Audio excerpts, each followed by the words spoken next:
Uh, Hello, everyone. Hello. Welcome back. Well, first off, as usual, VOD watchers included. Welcome back to, or welcome to the stream if it's your first time. I'm RhettRowe, former mage trying to find my way back to my own world through the things you guys call retro games. And today, we're finally back. Woo! Donkey Kong Country, we're finally back. Woo! Sunny! We're here. We're playing games again. It's been a while. Last time I know we spent another, like, multiple hours on the same level as we, I guess usually do. Not very, you know, it's not probably a good thing that tends to happen a lot, but it does. So how have you guys been? It's been like, not last Saturday, but the Saturday before that, I think, was the last time I streamed, and it was the collab. Because of the deadlines that I had to meet by the end of last week. That sucked. I'm sorry, Sonny. I'm sorry. I didn't mean to leave. And then I got jump scared by a shift on the weekend on Sunday as well. An overnight shift, too. Terrifying. Bad energies. We can cast the bad energies away. Oh, man. It was like a slog, though. I was working. There were some times where I was taking a break, but I kind of was slogging. I was like, I gotta do this. I was staring at the screen for hours on end. And there was nothing fun about the staring of the screen. Hope everything sounds okay and is good. Hope I didn't forget completely how to stream in the time that I've been gone. Maybe. But yeah, today in particular, people were driving all crazy on the road, and I'm not quite sure why. Like, there was this... Oh, yeah, I guess we're tapping out. Didn't mean to, but I guess we're doing so. Let me not forget how to play the game as well. Surely I can do this boss fight first try. Pretty easy. Right? Oh, oops. But yeah, I was making a turn today. Actually, I witnessed like 3 almost accidents on the road. And then... there was another time where... Oh. Well, I wasn't locked in. Anyway, this guy blew through like 2 red lights in a row next to me while I was making a turn. So, I mean, I guess if I didn't have the presence to watch the road, I would have been obliterated completely. Good thing for you guys and me and also my car. I watched what was happening around me.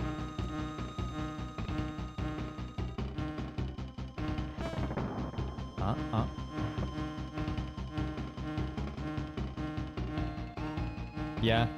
Worst part about driving is other people. Okay. Clearly I'm readjusting to the game. We might be sitting around on some of these levels for a while again. Yeah, like that. Okay. No, watch.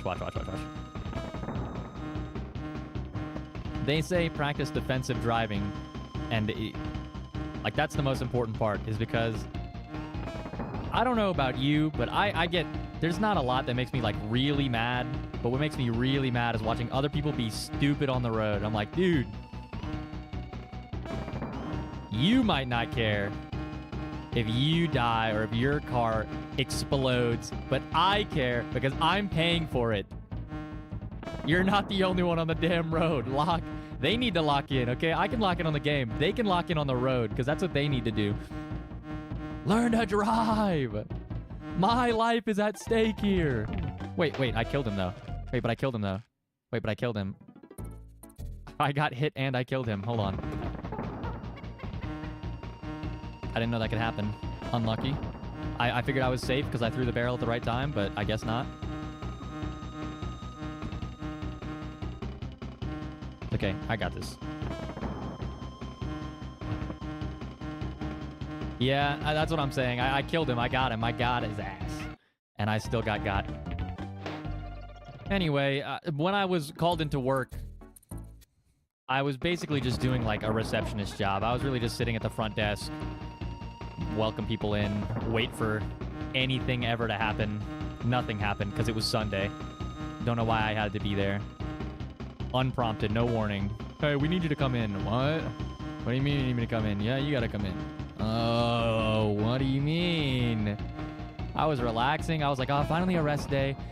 I've done all this working on deadlines, and then there was another thing I had to do on, like, Sunday, or no, Saturday I was working as well. Even though it was supposed to be a rest day, I was working on something else. And I'm like, oh, finally. Sunday came around. I can just relax. I don't have to worry about it anymore. No thanks. I didn't actually want to relax today, work. Thanks for recognizing that I didn't actually want to take a day off.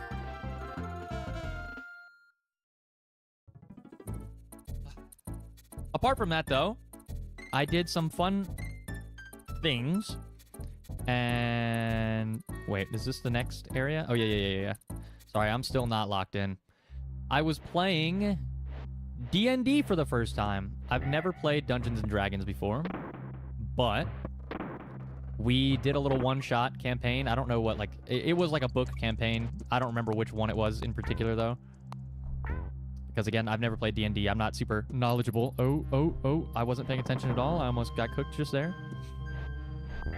But yeah, I don't know if any of you guys play D&D or have played D&D. Yeah, the same thing applied to me. Like, I always wanted to play, but none of my friends could ever get, like, consistency or anything like that. So this time, I hit up some friends who would be willing to do, like, a one-shot, which is just, it's not a repeating session. It's just you do a short little story.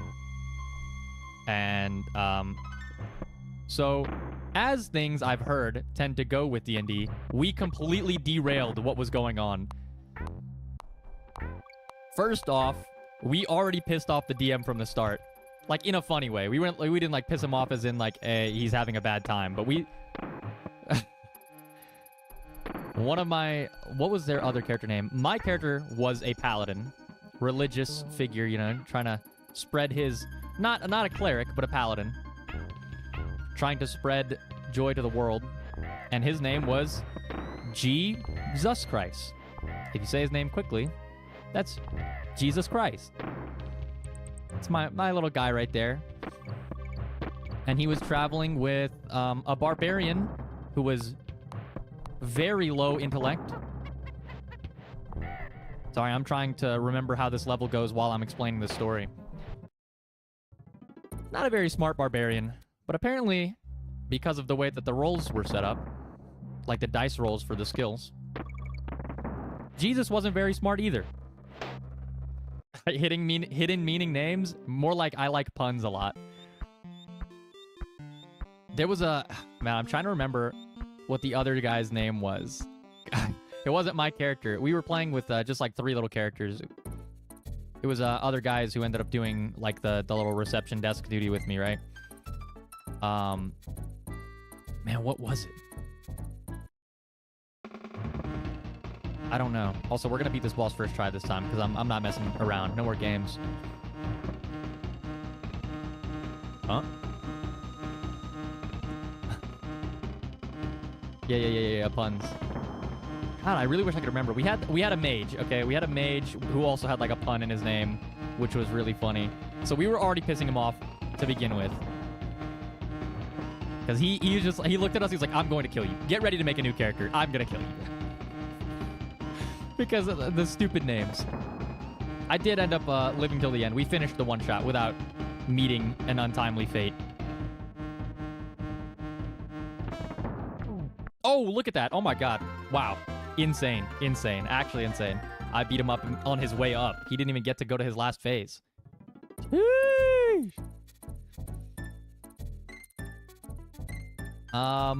Where was I in my story? I completely lost my train of thought already. I'm cooked, guys.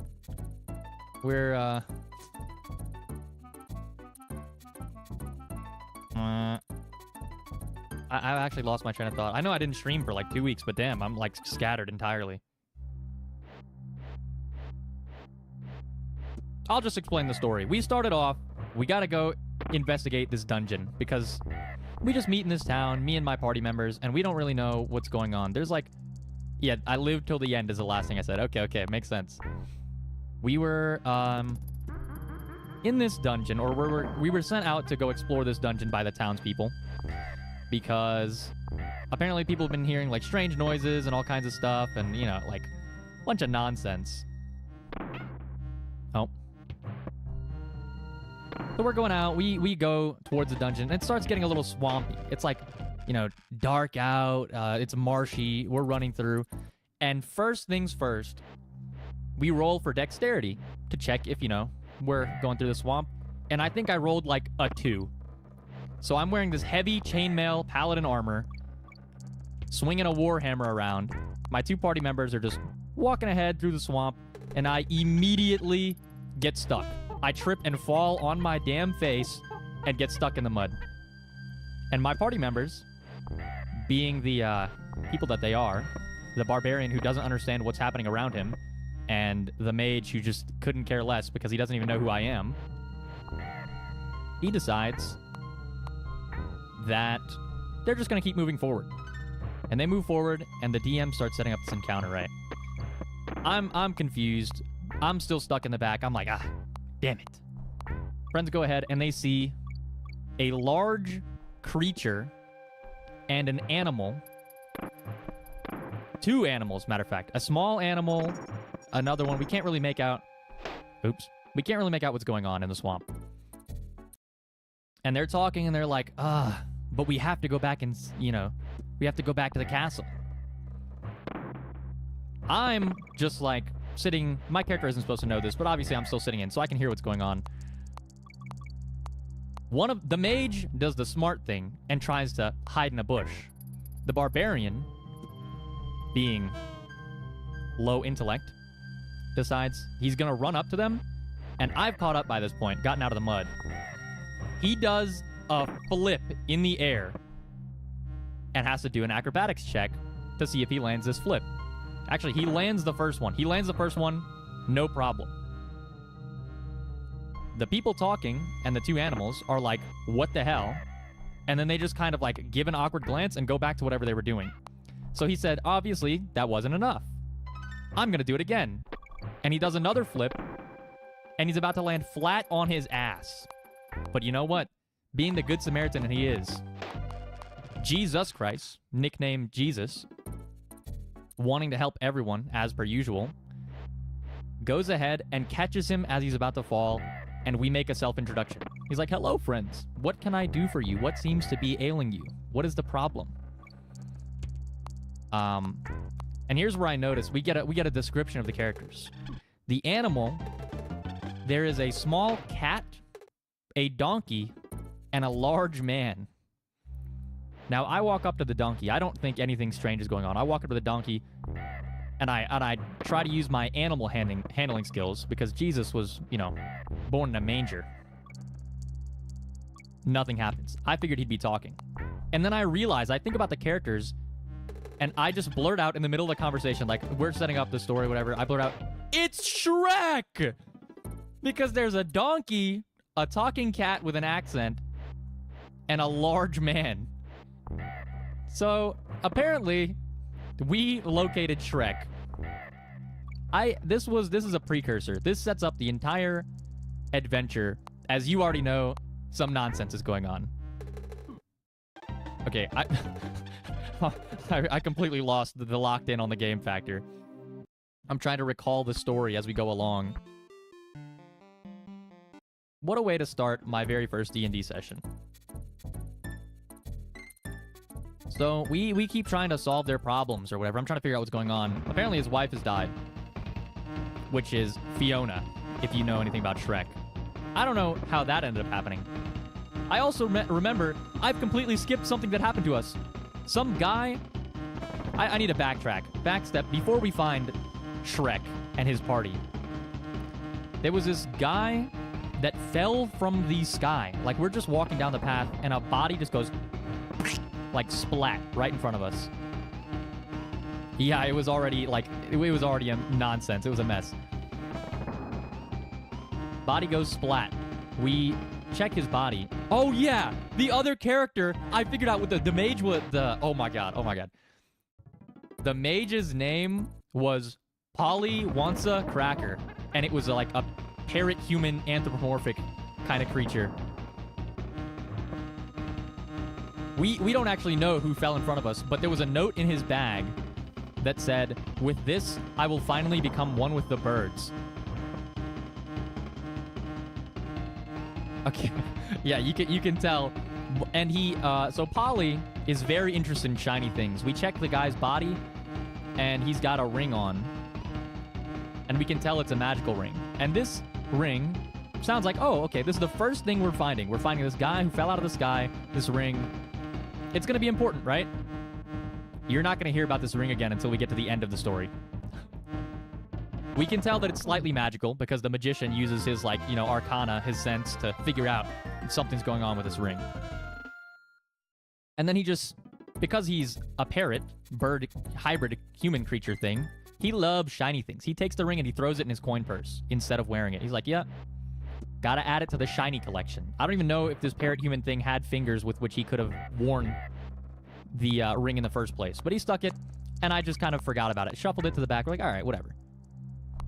Then we get to the Shrek encounter, and nothing ends up really happening with Shrek. He kind of walks off into the sunset like three, heroes with Puss in Boots, Donkey, and Shrek after I fed Donkey rations because our barbarian, who is dumb, said, "This ox, very thin ox. Maybe this is what their problem is." And I fed him rations because I believed him. I said, why would our barbarian ever, as Jesus, I believe everything he says because I don't believe my party would lie to me. And he's not lying. He's just stupid. So I tried to feed Donkey, gave him my rations. Good Samaritan. Doing as you should. We get over and we read a signpost outside of this cave entrance looking thing. And the signpost is in another language we can't really read. But the mage recognizes them as ancient runes or something like that.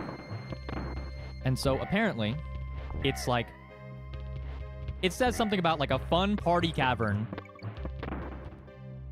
And we get inside. Sorry, if this story's a little disjointed, by the way, because I'm constantly pausing trying to figure out how the level in the game is supposed to go again.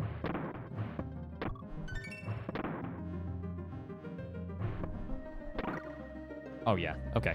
We're so locked in. We get into the cave and we're like, oh, finally we're making it to the,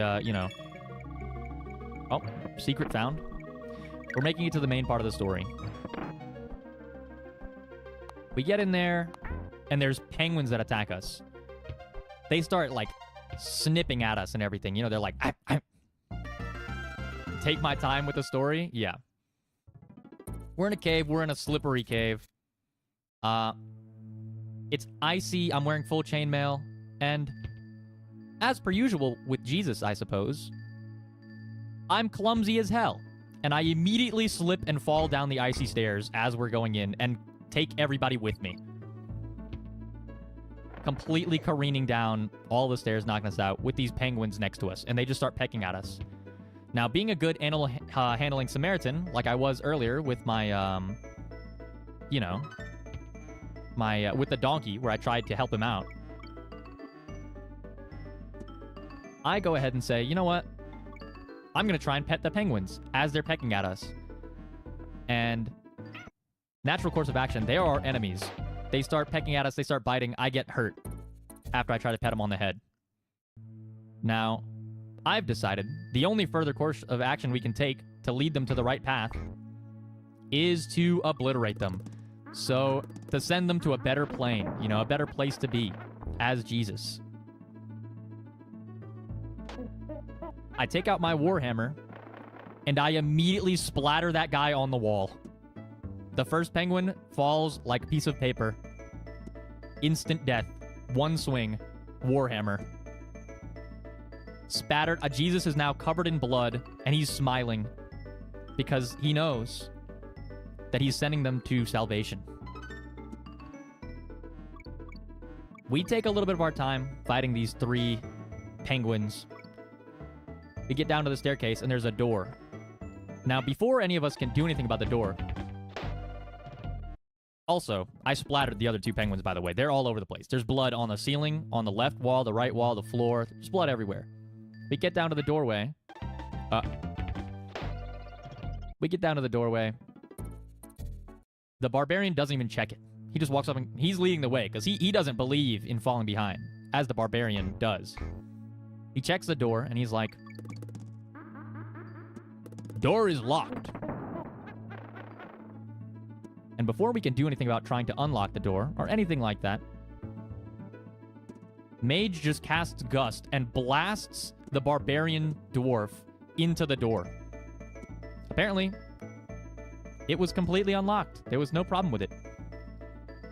And we find a cake on the table with strawberries on it. And barbarian loves sweets. So again, before we can do anything, he charges ahead and tries to dive for the cake, but he fails the roll to check for it and ends up careening over and falling onto the floor while the mage is just there and uses his mage hand spell to knock the cake off the table. So everything's derailed. Nothing we've ever done in the entire story has gone right. We're laughing our ass off the whole time. And the cake falls over onto the floor. Straight beans. The cake is full of beans. Don't know why. I still have no idea for what purpose the cake was full of beans. But it was. Playing this game and talking is hard, guys. Let me drink my tea. Turns out the table was a mimic, and the knife that was in the cake is like a magical flying sword with its own sentience. As Jesus has a warhammer. Carrot cake? Yeah, bean cake. It looked like a strawberry shortcake. Was not. Bean cake. We're gonna do this encounter. We're just, fighting the sword, fighting the table. And our mage decides to terrify them. So he's starting to use mind spells on them. He, cast, whatever. Just obliterate their mentality. Oh, I gotta... Okay. Oh. It's fine. We end up obliterating the table. To finish off the table, I decide the best course of action is to take an elbow dive on it like a wrestler. I literally, jump into the air. Boom! KO. Elbow through the table. The barbarian grabs the blade out of the air by the blade and smashes it over his knee in half. Just cracks it in half. So our party, while completely dysfunctional, is somehow managing to make their way through this dungeon. Through brute strength and random magic nonsense. Before we leave the room, I decide it's a good idea to eat the cake off of the floor because I hate the idea of wasting food. So I roll for Constitution, and Jesus as a paladin has an incredibly high Constitution. So he chugs through the entire bean cake off the floor and is like, all right, you know what? That's good. He feels some bubbling in his stomach, though. He feels some terrible. But through the magic of paladin strength, he has been capable of escaping a fate worse than death through the beans. But the DM's description is, it tastes more beanie than it should. Like impossible levels of beanie. And then we move on. We get to this room with a fountain. And it's spewing out this weird white liquid. And the barbarian is like, oh, dwarven beard oil. Because this entire time the barbarian has been taking very good care to not let his beard be damaged. And he just walks up, doesn't care. He smothers it all over his beard and then eats it. And we find out it's just straight mayonnaise. There's a tub pouring mayonnaise all over the place on this fountain. So, Jesus, who also wants to care for his beard, believes in the barbarian, as usual, and just also wipes it all over his face. So now, not only am I covered in blood, but there's also mayonnaise all over my face. Battle Jesus is hardened. Covered in blood, covered in mayonnaise, menacing figure, massive warhammer, chainmail armor. And then he comes up to me and he's like, hi, what can I help you with? Do you have any problems? Now, we've already derailed the DM story. He doesn't know what's going on. So we go to this room, and our barbarian is like, he says his name in the third person, by the way. It's, Braun Burgundy. He says, Braun Burgundy's left-handed. I think we go left. And he doesn't wait for us, so he just goes left. We get into the left room, and there's like a ritual circle on the floor of unknown origin. Mage determines with his history skill, he's like, I can figure this out. The rune is like a star shape in a red circle on the floor. And you'd be like, okay, I can see where this is going. Red star shape on the floor. But there's like a weird yellow smiley face painted on top of it. And so we get there, the mage is like, I can fix this. I know what's wrong with it. And he fixes it into a symbol of one, like he fixes it into a symbol. Some sort of shape that would be the correct one. And all of a sudden pops out like a little demonic looking creature. But as it goes to take one step forward, it's like scared. It's this like little impling looking creature. It's very scared, goes to take one little step, and it scratches by accident the circle and disappears. So we're like, okay, it's a teleportation, transmutation, or like, you know, circle that changes thing. It will teleport you, it'll bring something here, summons. So we try it again, and then this time, Braun Burgundy, a zombie, pops out, and Braun Burgundy immediately charges it and tackles it to the ground. And the mage, hating the party as he does this entire time, been halting our progress, he kicks the little circle and scratches it out. And now Braun Burgundy is also gone, along with the zombie that he was tackling. We have no idea where he's gone. So we say, all right, well, we better go join him then. And we also go for the circle. And here's where I can figure out that we derailed the DM's plot so far that he didn't expect this to ever happen. Because he's like kind of scratching his head. He's like, what am I even supposed to do now?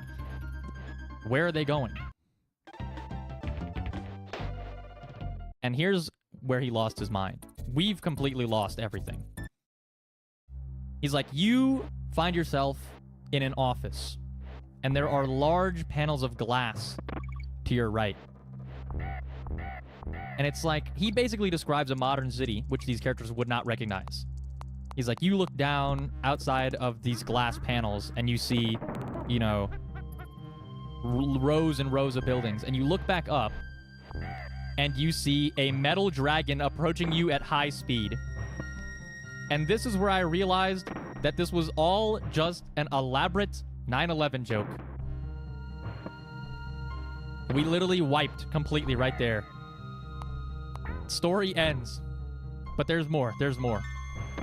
The DM's like, I didn't know what to do. What the hell was I supposed to make up? I didn't think you guys were going to go enter this room. You were going to do the circle. You were going to do whatever. So, instead, we get like a weird sense of deja vu. And we suddenly find ourselves back in the fountain room before we went to the summoning circle. And we get a faint feeling we've already been here before and that there should be another door, but there's not. So there's only one pathway ahead, straight ahead. And that's where we end up going this time. We get to the next room, and it's just a door. It's a long hallway with another door at the end of it. Braun Burgundy goes back to what he was doing earlier and says, this door is locked. Braun Burgundy says, this door is locked. And he gets blasted through it by the mage again. And this happens for another, like, 4 doors straight, where it's just getting completely knocked over. Sorry, locking in on this level again. Didn't happen. And we get to the final one, and every time we get to another door, it's like, this one's going to explode. But in more emphatic words, it's like, all right, now this time it's really gonna blow up. Do not enter. And we get to the final one, we're like, all right, nothing happened. We get to the last one, and Braun Burgundy steps over a tripwire and explodes. Doesn't die, though. He just ends up a little singed, very low health. I use Cure Wounds, as paladins do. And we find a small prison cell layout. There's a bunch of cells on the ground. We hear some, like, pleading and crying from, like, a small child. It's like, please, please, help me, please. Being Jesus, I run over, wanting to help. I'm like, oh my god, we need to help him. What seems to be the problem, child? And all that's happening this entire time is the mage is trying to figure out ways that we can obliterate this small child. He's like, I cast Mind Spike on the child. I'm like, what do you mean you cast Mind Spike on him? Now, Mind Spike is like a mental sort of... It disorients them very badly. So the child in the prison cell that we're trying to help, he only has one arm, by the way. He's got like a he's got a wooden crutch attached to his other arm. And my party, apparently Jesus is the only good Samaritan here because he gets Mind Spike cast on him, and then the barbarian tries to rip his cast off so he can use it as a bludgeon and succeeds. He literally rips off his arm and uses it like... the kid's not bleeding, by the way. This is like a prosthetic limb arm. It's just a piece of wood. He's already lost his arm ages ago. And I'm yelling at the party this entire time, like, what are you doing? We are supposed to be helping these people. We're in the dungeon. They're like, I don't trust him. I don't believe it. So we end up trying to help him. I, like, cast Cure Wounds on him. I'm berating my whole party. I'm like, curling with him in my arms or whatever. I'm like, guys, we need to stop this. This is nonsense. You're hurting this poor, innocent orphan child. And eventually he, like, scampers off on the way out. We're like, all right, I believe him. He can make his way out of here. We haven't, like, you know, it wasn't that far to get to the entrance of the dungeon, and we've already cleared everything out. He can probably make his way out.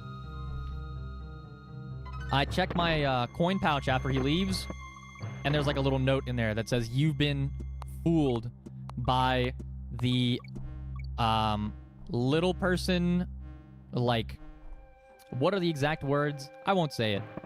But he was a little person posing as an orphan child, and he stole all of my money. So I guess the other guys were right by casting Mind Spike on him. I forgot the most important part. The mage also casted a spell on him that makes him go into hysterical laughter like the Joker. He just can't stop laughing. So we've literally traumatized this guy. I'm thinking this whole time we've traumatized this poor orphan child because of my stupid idiot party members. But I got scammed. It was actually a bad guy. We're getting closer and closer to the end of this dungeon. Because again, it was just a little one-shot. It was like maybe two hours long or so. And we get closer and closer to the end of the dungeon. We're like figuring out, you know, the layout is getting more complex. We get to the next room, and there's a big die in the middle of the room, like a raised pedestal of like 3 layers. And there's a small, like, demon creature on the top of this pedestal. Jesus is immediately set off because, as a paladin, spreading his own religion to the world, he hates anything demonic in nature or anything that looks remotely demonic in nature. Okay, I should have known that was going to be there. And immediately starts trying to cast, like, holy spells on it or whatever. But there's, like, a barrier blocking the way. Ron Burgundy and Polly Wants a Cracker are very, very excited to see this demon. And they think he's a great guy. They're like, oh my god, we need to free him. We need to save him. I can clearly see something's wrong with him. We should not be saving this guy. We should not. He's evil. For what other reason would he be imprisoned with powerful magic spells? And he starts whispering to us like, yes, please, let me out. Let me out. I have been trapped here for so long. And I ask him, or he asked me for my name. And I say, you know, Jesus Christ. That's what my name is.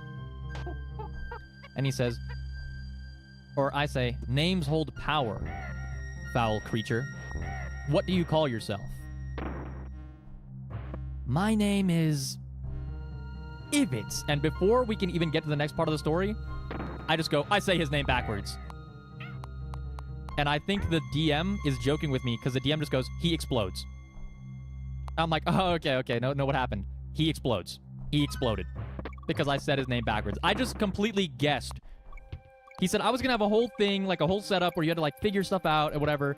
Nah, his name was Steve. His name was Steve backwards. So I just said Steve and blew him up into smithereens. There's like blood coating everywhere again. It's a very bloody campaign. Apparently Jesus is just killing everything. I think that was the best part of the story, is I completely interrupt the DM mid-speech. He's like, what do you guys want to do? I say his name backwards. Boom. He explodes. Oh, it was so great. I just guessed. Because I'm like thinking, that name sounds weird as hell. Yeah, Tear. I'm like, yeah, Steve. Blood everywhere, explosions. There's just guts and gore strewn about, all inside of his little invisible containment chamber. Because we didn't actually break the spell. He was actually trapped. So now there's just blood and guts and gore all over the place inside of that little chamber. The mage decides to clear out the chamber. Like, he reads the runes and manages to get out. Or break down the spell wall. And Ron Burgundy is distraught over Steve's death. He thinks he was a great guy. He was like, oh my god, what is wrong with you? What's going on? Ron Burgundy's sad. And he like starts grasping at the remains of Steve, and there's just like entrails in his hand. What a crazy time. I think that was irreversibly, like, or irrevocably the best part of the entire dungeon experience. Derailed the story completely. Again, skipped out on an entire encounter where we're supposed to like puzzle through it by just going, I say his name backwards. What a great time. Thanks, Jesus. And here's where we enter the final room of the dungeon. There is a large statue-like being on the other end of the hall, or the other end of this large, massive, like, room. And he's not active. It's just like a statue. But you can already see where this is going. We decide to walk up, like we inspect him. The mage doesn't even wait. He immediately casts Firebolt. This entire time, every time the DM would ask, like, hey, what do you guys want to do? It'd be like the mage would cast Firebolt, or Ron Burgundy would just charge at it with, like, barehanded. Yeah. So he charges, or he blasts a Firebolt at it. It wakes up. It's a massive golem.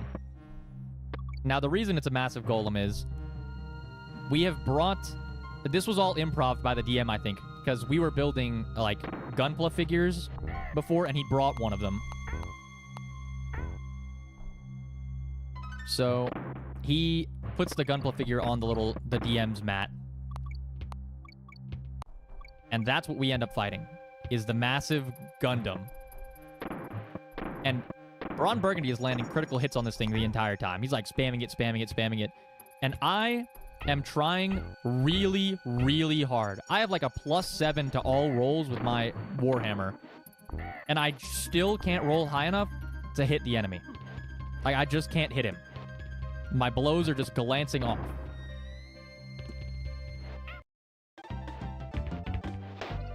So I think I swung like 5 or 6 times where I just kept trying to roll to hit the golem. We end up getting him like stuck in the ceiling because he like swings his arms up and his hands get stuck in the ceiling and we have advantage on him. And I still can't hit him. Advantage means I get to roll twice for each like hit attempt and roll with the higher one. And I still can't hit him. I end up doing nothing except for the final blow, and I use a massive overhead swing and hit him right in the crotch, and he just crumbles into pieces all over the floor. And then it's like, wow, we finally did it. We saved the dungeon. Everything should be over. And from in the back of the room, behind the curtain, emerges a massive floating eyeball with a bunch of other, like, smaller eyeballs around him. And this is the voice the DM uses. He's like, wow, you guys did it! You finished the dungeon! And it's like, he set it up. He's like, he just set it up for fun. He, like, did this. And before he can get to explaining whatever he's doing, Mage casts Firebolt again. Just right to the eyeball.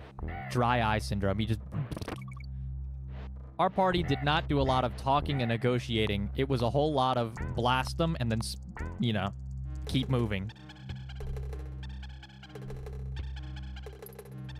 So we just blast him, he starts fighting back, and we obliterate him in like 2 moves.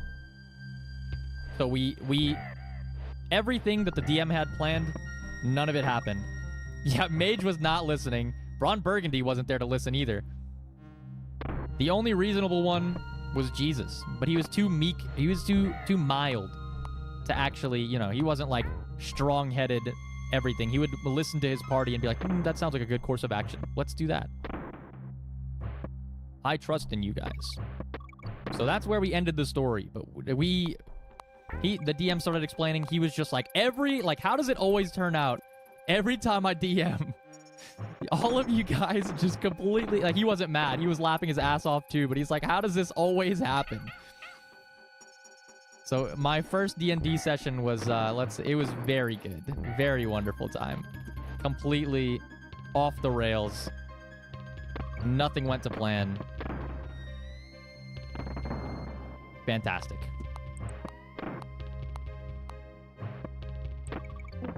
Hold on.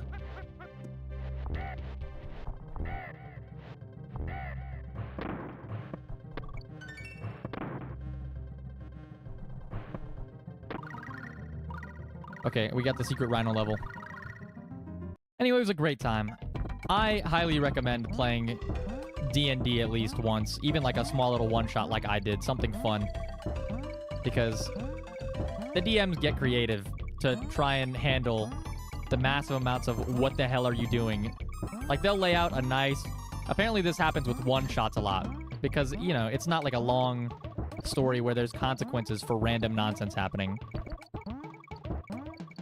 So, we, completely blew it to smithereens. The whole setup was, screwed.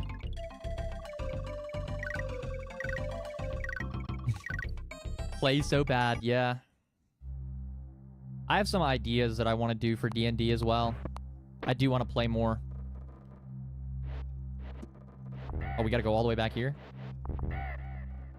Oops. Oopsies. Oh, thank God Diddy Kong can jump high. Oop. Oopsies. Yeah, it was a lot of fun. And, I mean, it made, my weekend where I was like, freaking, you know, we had to go to work and on Sunday and all this, like, it made it a lot better. Because if I was going to be stuck doing nonsense, at least I could have some fun.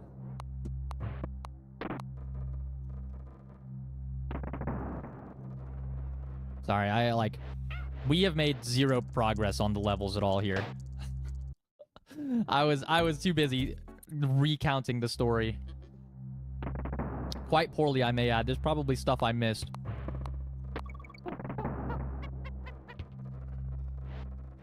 I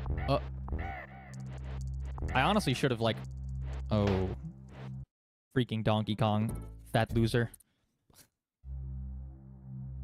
But yeah. Oh. Have you guys already eaten today, by the way? I know it's already... For people not on the West Coast... Close to dinner time already, or is dinner time already. West Coast, you guys have a few more hours, got a little bit more time. I have some, I have a chicken sandwich to eat later. For now, I just ate, I had some chicken tenders, got them from the same place. Bojangles, my beloved. I have one close to me, so I can just go to Bojangles pretty quick and easy. Probably should eat, yeah. Go ahead, get food.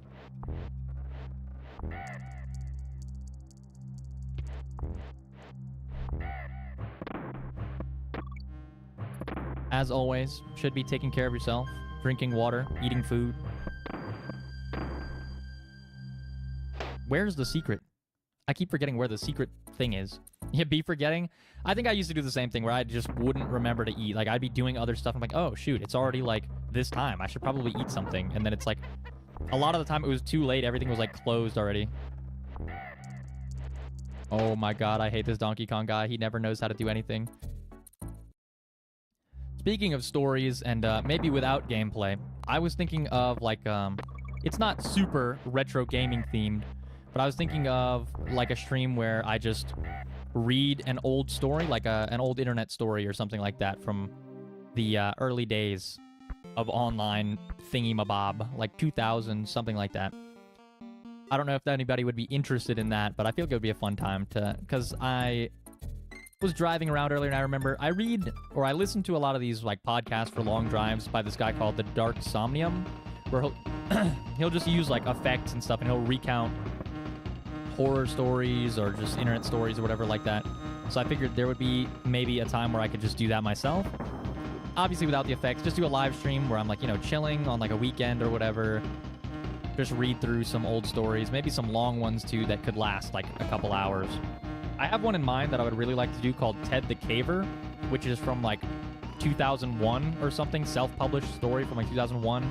And it's often called like the origin of creepypastas, stuff like that, because of just the influence it had. And it's also pretty realistic and pretty in-depth. Like, it feels like it could have really taken place. Something I could block it out. Maybe, I don't know when this would be. Probably not like too far in the future. I could set it up. It's not like a long setup, takes forever to do.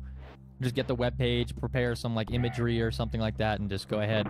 But if you're, you know, interested in doing that or in watching that, I will gladly go ahead and do so. And maybe I'll be able to focus on some storytelling elements a little bit better without the without the gameplay in the background. Because I do tend to get a little distracted. It's harder for me to focus on games like this and also talk. Okay. Sounds like a good deal then. I just did the same thing I just did. Oops. I think I'm a better storyteller when I'm not also focused on the game. I think I was like, and repeated myself so many times. Just because the game, bright and distracting colors, little teeth guys, everything was distracting me while I was telling the story. But without all that, with like just some, you know, background noise, like a fireplace or something, or cave sounds, probably tell it a little bit better. But I was thinking that'd be a good idea to do. I've always liked these sort of long, plot-detailed internet stories and stuff where you like are along with the characters. It's sort of just like reading a book, except I would listen to on all of my long drives. That's what I would do. I'll listen to music for a lot of my long drives and just sing like my lungs out. There was one where I sang for like the entire 11 hours I was driving to get to my parents' house. But usually I'll put on one of these stories where it'll be like, you know, I went to this job, I worked at this job, but I had to follow a strange list of rules and blah blah blah, and it'll be like super ethereal and I'm so bad at this. I'm so not locked in. It seems that nothing has changed in the 2 weeks I've been gone. We're back to the usual schedule. Wonderful. But yeah, I listen to these stories a lot. And I was thinking the other day, because I hadn't done it in a while, I was like, maybe I could do a stream where I read a story. And then obviously I'm going to go ahead and next time I'm on a long drive, I'm going to spam the hell out of those. They're comforting. I don't know. People would probably... I've had some people be like, what? On a long drive, especially at night, you're going to be listening to these like scary story podcasts? Yes. Yes, exactly. That's what I'm going to be doing. You got a problem with it? It's my favorite. I also used to do that at like 3 in the morning. I'd listen to these spooky stories while playing some like idle Roblox or something like that.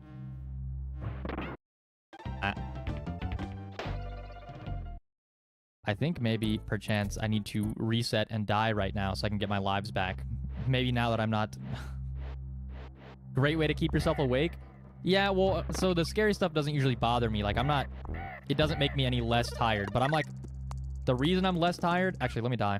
The reason I'm less tired is because I'm locked in on the story. I'm like, oh, I want to hear what happens next. I want to hear what happens next. But if I start getting really tired, I'll just start singing really loud in my car because that won't... You know, I won't fall asleep then, for sure. Scaredy cat? Nah, I'm sure it's fine. Oh my god. What even just happened? I tend to really enjoy horror stuff, like spooky stories, scary games I can play as well. I wonder if they have any retro horror games. Probably something I could find. Or just, like, do an exception for October where I just play, not only retro games, but horror games particularly. Could work, could work. We have a long year ahead of us, guys. We've got a long time, indefinite amount of time. Time is, thingin'. I'm sure I can figure something out. I really like horror games like that. Like, I used to watch Amnesia and Outlast when those games were out and stuff like that. It's been a long time. I haven't interacted too much with a lot of horror content, but it'd be fun. I think the fun part, though, about horror streams is watching people scream. So if I'm not going to be doing that, I don't know. I don't know. Don't know what the selling point would be, but it would be fun. Maybe a good jump scare or two will get me. Because I will jump sometimes. I get jumpy, but I won't actually be, like, terrified or anything like that, usually. Huh?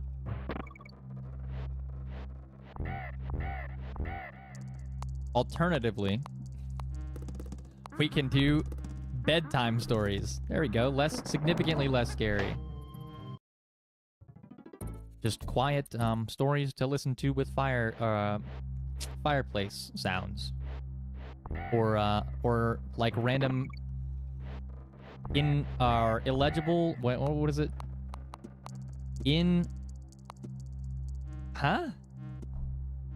Unintelligible. I was trying to think of the word unintelligible, like TV chatter in the background. That'd be good. It'll sound like waking up to George Lopez on the couch. Wait, time it. Yeah. All right. I'm so locked in. I'm not locked in. I'm lying to you. Bedtime stories. Never miss another nap again. Yeah, just put that one on. I mean, I could even start uploading them like pre-done with some... I'd have to take some more time, but I think I could do it.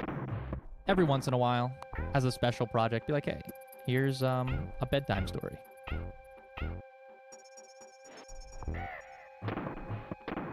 Huh? I don't know how often I could commit to doing those. I have a bit of a weird schedule. But I think I'll find some time. I have cleared most of my important deadlines for the time being. I mean, I still have a couple of other things that I would like to get done soon that aren't specifically on a deadline, but are like, sort of, like, I need this done. So, I'll, you know, do those as well. But, you know what? I will commit to at some point, which is not a very, you know, specific promise. Okay, wait. Oops. Sorry, I'm trying to lock in on the game again at the same time. And it's not happening. I did not lock in. But yeah. Those bedtime stories are sort of in the same wheelhouse as, like, you know, I've loved ASMR for a long time. It's just been, you know, a thing that I've interacted with for at least about a decade now, maybe a little bit longer. It's the retro classic. Lock in, lock in, lock in. Proceeds not to lock in.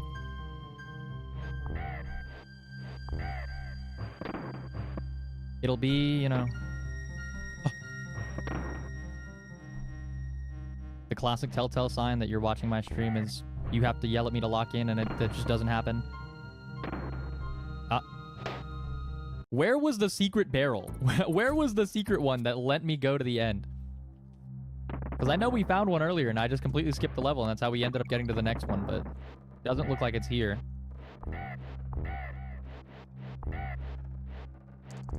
Thank God Diddy Kong can jump high. Yeah, I'm too busy chattering to lock in on this one. I did it again. It's okay. If we make it past, you know, if we make it to the next save point, because I was gonna cheese the saves, but they don't have a way to get to the saves from here. There's no Funky Kong air travel this time.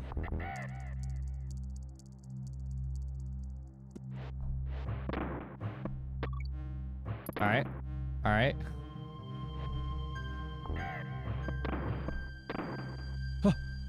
I could have just went to the next barrel, couldn't I? I think if I just hold right there.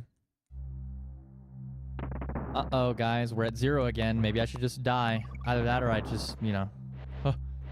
Oh, that wasn't intentional, but you know what? It works out. We reset and we get the lives back.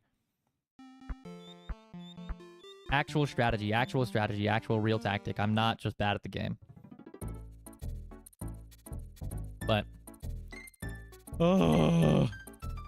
I was gonna ask, have you guys ever been to a convention before? Like, you know, a con, an anime convention, or a comic convention, or just like, they have miscellaneous ones. They have that, like, ship convention that's now an anime convention as well. Because I was planning, we have some local ones that I've been to once as well. I think I'm gonna go again this year. One thing I want to learn to do is cosplay, but I actually want to make, like, I don't want to try to drag your fiance to one for years. You better convince him. It was, honestly, even though I had to drive, and it was like an hour drive, and my friends got wasted, and I was a designated driver, and I drove back, because I didn't want to let them drive my car, so I drove us back. I drove us there and back on, like, little to no sleep, the hour the both ways. Hour and a half both ways, actually. But it was still one of the, like, best experiences I had with my friends here. It was so good. Also, I was injured, so I was walking around on crutches the whole time. So, despite all of those things, it was still an amazing experience. I had a great time. Genshin cosplay? Like... there were plenty and plenty of other people that were there that were not wearing cosplay, including me. I was not wearing cosplay. I also got to skip the line for badges because I was wearing, because I had crutches. They were like, all right, you know what, just come over here. And I was like, what? Thanks, I guess. Like, I wasn't expecting to. I was fully intending to stand there and hurt, waiting for ages, and didn't happen. They just let me through. They were like, all right, come over here. Come on, hurry up. Freaking cripple, get over here. And I was like, all right, thank you.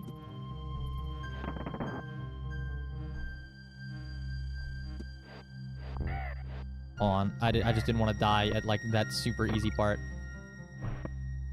But yeah, I do want to get into cosplaying and everything like that. My, people in my family, like, my mom makes her own clothes for stuff sometimes. My brother has started designing clothes and things like that, and so I don't want to be left out. But also, I just really like the idea of cosplay and being other characters that you like and stuff like that. So I really want to get into it. But I don't have...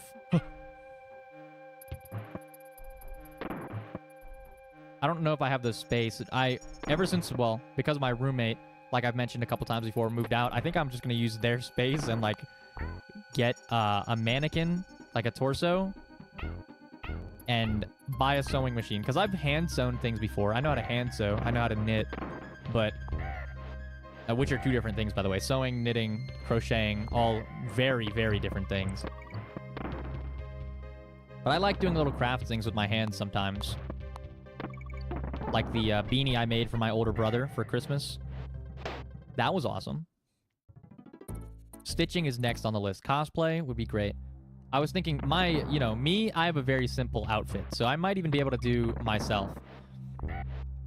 Which would be, you know... Wait, I accidentally bounced off of one. Be making clothes sometimes. Haven't done it in a while. Yeah, like, there's stuff that I want to do that I haven't done in a while, too. Like, I really should motivate myself more often to do things. Like, last week, to do the deadlines, I was crunching. But a lot of the time, I'll have plenty of time to do stuff, and it'll just be like, I get off of work, and I'm already so tired. I'm just like, I don't want to do anything. And I just sit there, and I, like, instead of actively working towards those other things I want to do, I'll just, like, put my guitar in my hands, and I'll just play that for, like, 2 hours or something. Or I'll get my piano out. Well, keyboard. Not a real piano. It's a keyboard. I'll get that out and just start, you know, tinking along on the keys. That was close. So I get very distracted very easily. I'm also like 98% or higher sure that I have like undiagnosed ADHD. But we ball. One day. The local convention's coming up in like a good couple months from now, so I've got some time before then. Oopsies. Evido we ball. Evido we ball. We ball. I'll figure it out. I don't know if you have any tips. I don't think my biggest problem would be like, you know, all of it is original outfit pieces. I can probably follow a pattern easily and just like sew that out, but modifying everything and making your own tweaks to it to make it look like the actual character, insane. I don't even know. Like every time I see one of those incredibly majestic cosplays, I'm just stunned because I'm like, oh my god, the amount of effort and stuff that went into this, the amount of skill these people have to do all of these things. Like, I can't draw already. I tried to do like straight lines with rulers to make something, and I fudged that up even.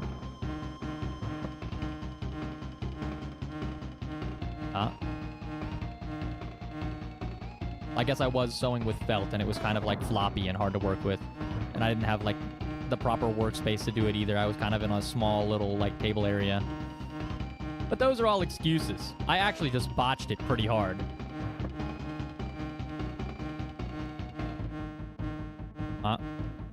You should also see the backside of my hand stitching. Oh god, what a horror to look at. What a horror to witness.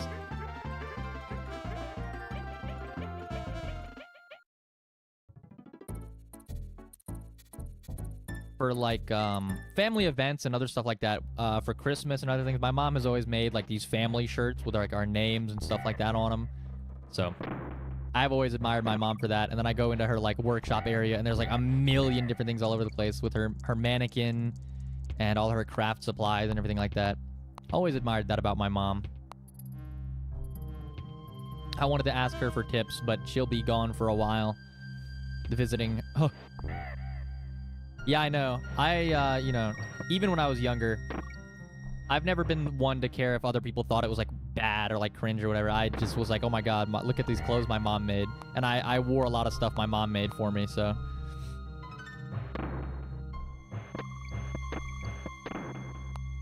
Mother's Day was just recently, guys. Love your mothers, if they love you.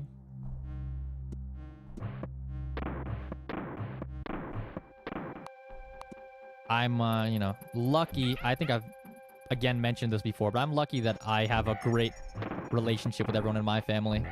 Hello, Kimichu. Welcome to Donkey Kong Country, where I get stuck on the same level for like 5 years because I'm not locked in at all and I'm busy talking.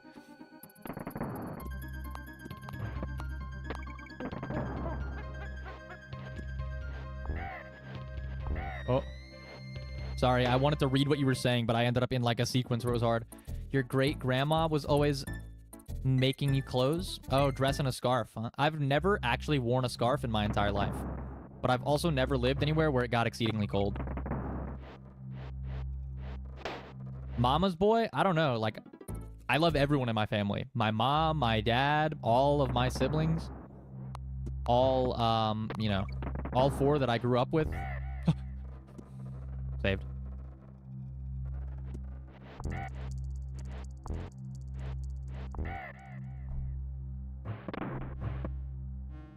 Yeah. I think we tend to have a good relationship. Out of my siblings, though, I'm only one of 2 has moved out of the family house.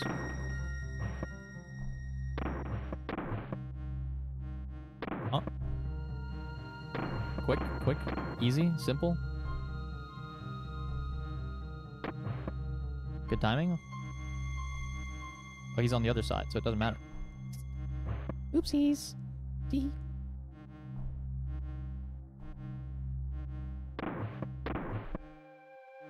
Oh god. Oh god. What is all this? Like,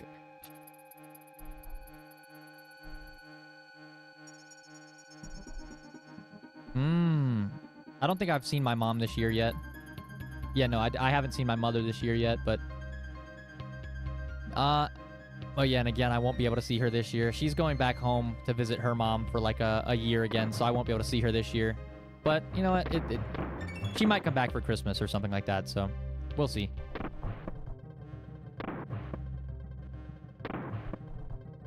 I do miss my family sometimes, being, you know, like 1,000 miles away from home. No, I was right at the end. Oh. Yeah, I call my mom, though. I do text her. Do speak to my mother relatively frequently, even if I'm not, you know, at home.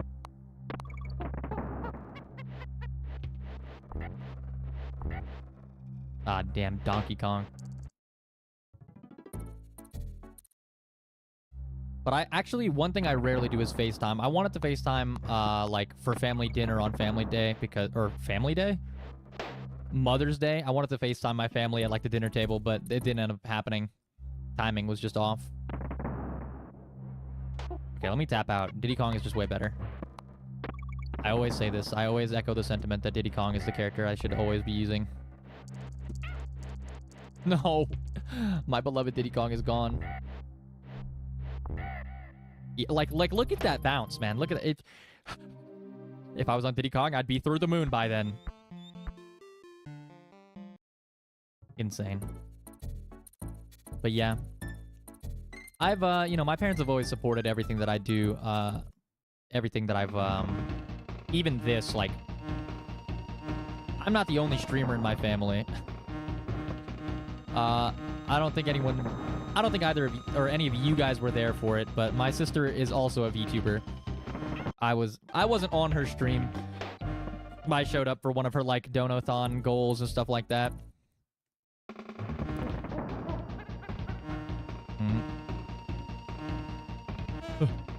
So my sister streams.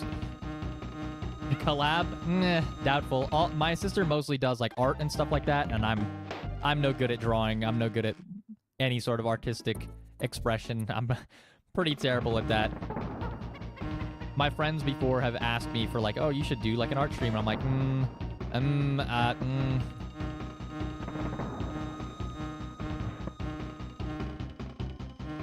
Sibling collab? If she wants to.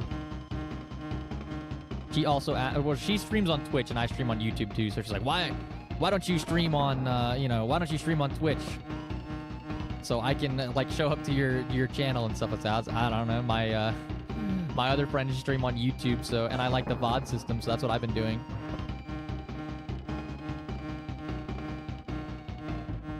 I know they have multi-stream, but I would have to, like, go through and set it up. At some point. We may do that at some point. There you go. Art practice stream. I did get a tablet that works on my computer, so I wouldn't have to share my iPad to the screen. Yeah, I could. That could work. That's another. We can do an art practice stream. I'm no good. Like, my sister is a wonderful artist. She has been doing art for, like, a very long time. Me, although I'm not good at it, I'm more musically inclined. Like, I like to focus on music-oriented things a lot more. Huh? There we go. Like, I guess my family all is good at expressing art in different ways. My dad is a very good painter. He paints, I think, I mean, not just painting. His art skills are also very good, but he's been around a long time and picked up a lot of things about drawing and painting and other stuff, and he always likes to go out and explore different hobbies. I think my dad probably has ADHD too. I don't know if he knows it, but he probably does. Looking at all the, like, different hobbies he's picked up and put down over the time. No, my sister actually doesn't have pink hair. We're only half siblings, so...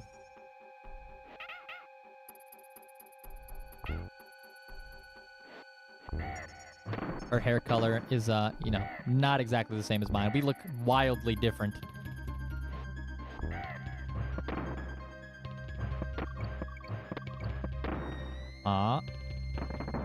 Nice.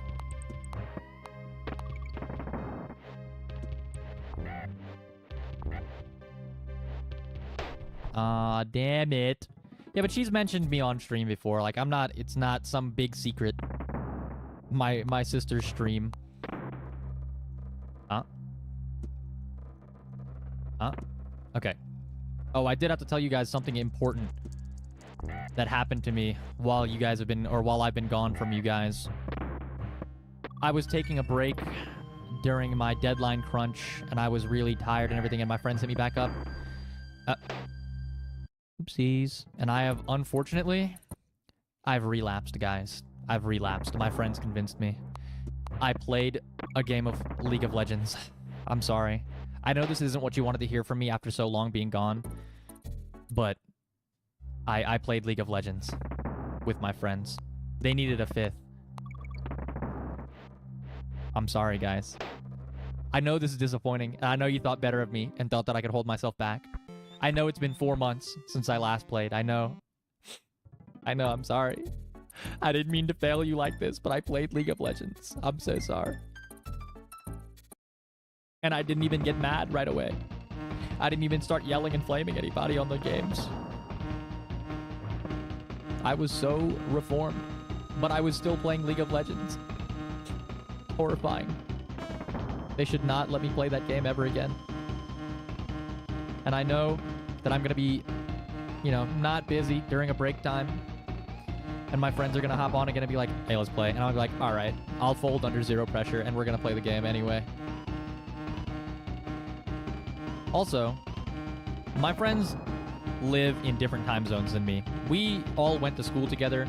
The friends that I play League with, we, you know, grew up in the same place. But now we're all spread out and live different places. So, uh-oh. I jacked up by throwing the barrel too early. So they usually get on, and when they get on, it's already like 11 p.m. for me. So I'm getting ready to go to bed, and they're like, hop on the game. And then I end up playing till like 3 in the morning, and it's terrible for me. So I have told them, I've limited them. I'm like, hey, if we're going to be playing any later than like 10 p.m., I'm getting off. Like, or I can only do like 1 or 2 games, because I can't keep doing these like 3 o'clocks and then waking up for work at like 6 a.m. It's not working. I can't keep doing it. I was literally showing up dead to work. I'd be like, ooh, I can't do anything. I'd be tired the whole day, get nothing done. And if it was the day before a stream too, then I'd go to work dead tired, get nothing done, come on stream. Did I win at least? Actually, yeah, we had a really good win rate. I promoted multiple ranks. But we were playing like the flex game mode, which is 5v5 ranked, where you can queue up to 5 people, like, so you can have a full party be all like your friends. But we did win a lot. We did win a lot. I'm up like 3 rank brackets right now. I think I just said that, but not too bad. I wasn't getting defeated, and I was also doing pretty well in all of the games, even though I haven't played in a while. Time zones don't limit each other. Yeah, time zones, sometimes they can suck, you know, being in different time zones for people, but...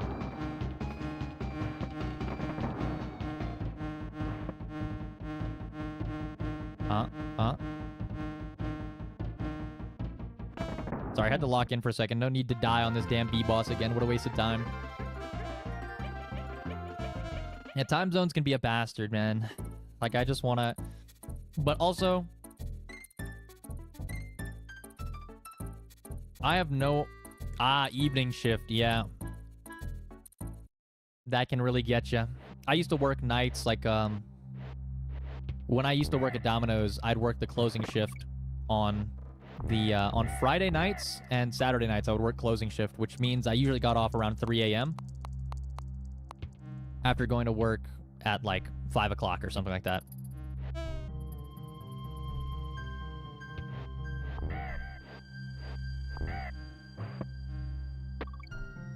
Work the never shift. Fun employment, as they say. Not fun. For some reason, when I read your chat message, and you were like, we gotta play this weekend, I just wasn't thinking about it. I was like, oh, yeah, totally, we should play. And I was like, wait a minute. Wait a minute. I'm so not locked in.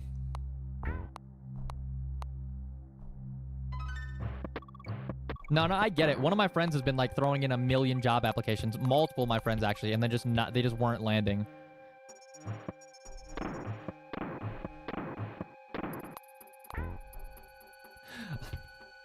Yeah, guys, cancel the Ocarina of Time stream. It's gonna be gaming instead with...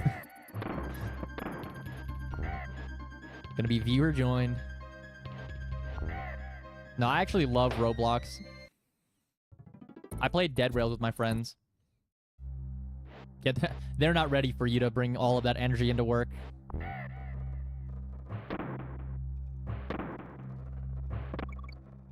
I've loved Roblox for, like, so many years now. Ah, man.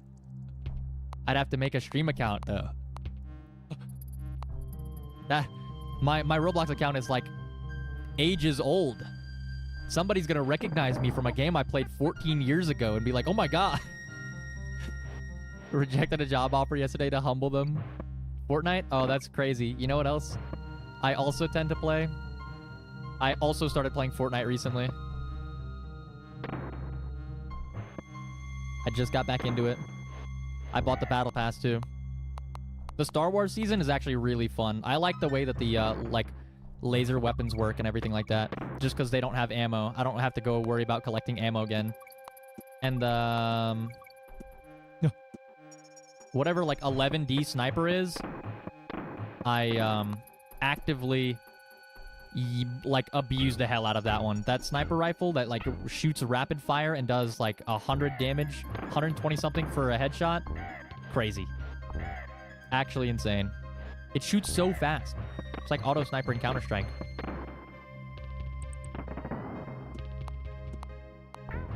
Yeah, Sonny. Stop leaving Kimmy hanging. Get on Fortnite. Hop on Fortnite. Fortnite Battle Pass. $19 Fortnite card. Chug Jug with you. Fishy on me. Get on Fortnite. Fortnite propaganda. But yeah, I actually, like, was off of Fortnite for a really long time. I didn't... Oh. Oopsies. I didn't play Fortnite for probably years until one of my friends was like, hey, hop on Fortnite. I was like, alright. Usually, if my friends want to do something, I'll just be like, alright, let's do it. The Sabrina bundle? Yeah. I really like the, I really like in Fortnite that you can dance and, like, do dances together. So one of my friends has the, Sabrina Carpenter espresso dance. So we'll be vibing, playing Fortnite in the, like, the waiting room in the lobby or whatever. And all of a sudden, yeah, I'm just watching Sabrina Carpenter, and I use the Hatsune Miku skin because my Fortnite account is very bare bones. I don't have much unlocked, but I do have the Hatsune Miku bundle, so that's what I play with. And it'll see Miku dancing to espresso. Now I think about me coming in. Night. Oh, is it that sweet? I guess so. That's what we be doing in Fortnite. Get down. Miku Sabrina Carpenter collab? When?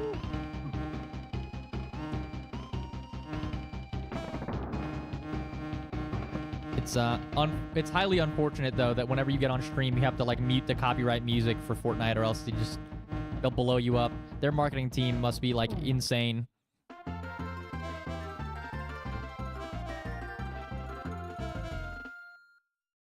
Hatsune Carpenter, Sabrina Miku. Insane, insane. Actually, wouldn't it be the other way around? Because Hatsune is, like, her last name. It's in Japanese, right? Hatsune Sabrina. We just found the new idol, guys. This is gonna be it. This is gonna change the world. That's the next Vocaloid. They're gonna make a Vocaloid out of Sabrina Carpenter.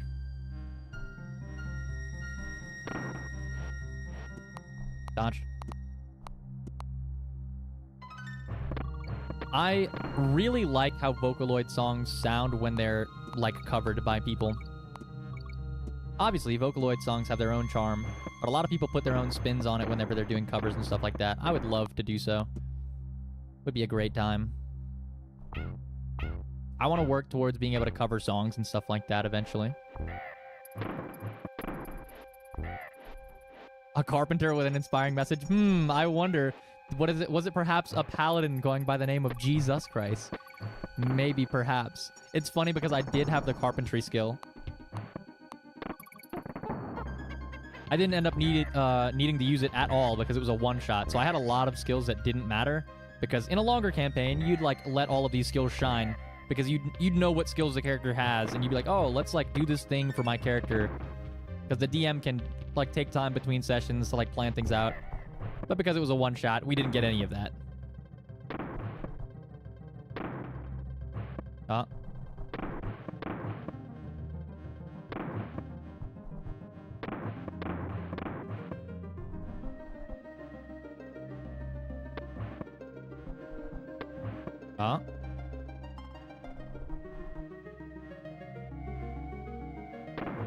There we go.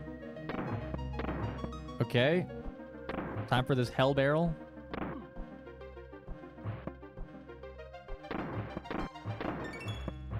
Okay. Now I can't screw this up. We're right at the end this time.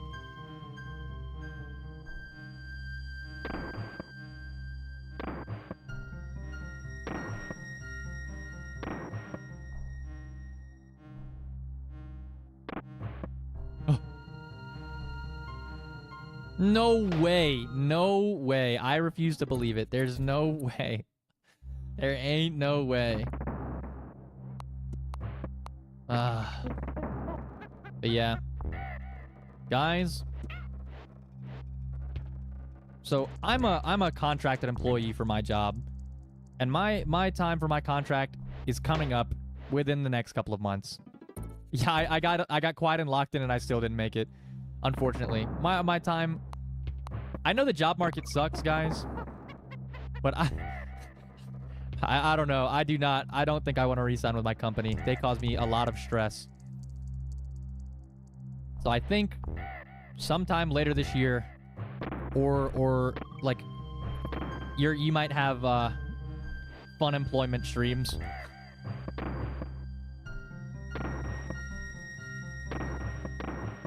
I don't know how getting a job is going to be like. Do they want to keep me? Probably. Not enough to give me what I would be willing to take to stay in, though. The RhettRowe's fun employment arc.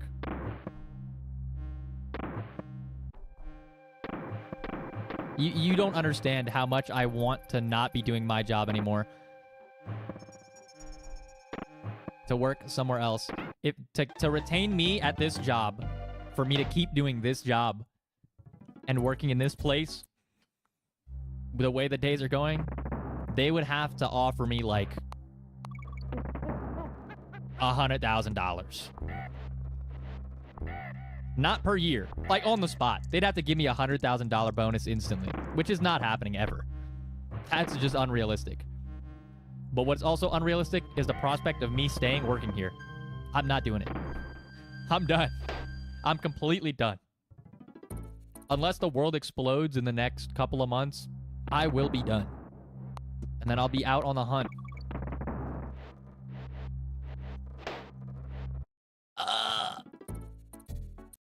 Pain, pain, pain. Busy talking about job. The lion does not concern himself with employment.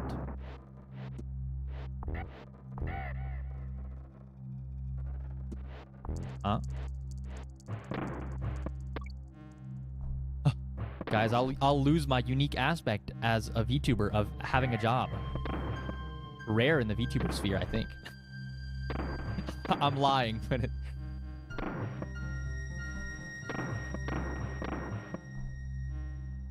But yes, I have been working full-time this whole time, and now, soon-ish. On the horizon, guys. Maybe I'll also lock in on the game when that happens, and I won't die every 15 milliseconds? Maybe? Maybe that'll happen. But all of my friends, even friends in the similar industry to me, have been struggling to find a job that matches what they want. Me personally, if it's possible, I will take an entry-level position in the field that I'm looking for and then try to branch from there. Obviously, I can use my experience.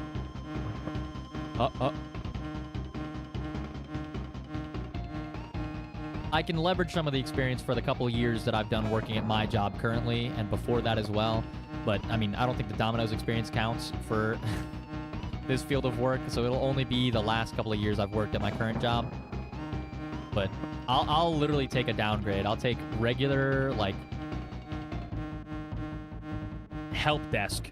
I'll work the damn IT help desk if I have to.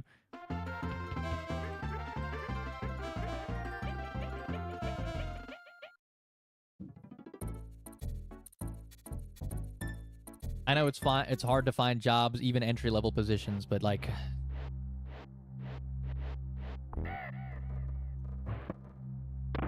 did I get free pizza at Domino's? Yes, actually, yes.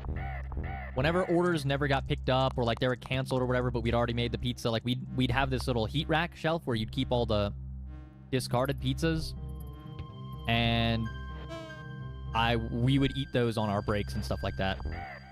Free pizza, free, like, sides or whatever. Anything that didn't get picked up and was too old to use for another order. Like, if it had already been, like, its time had passed.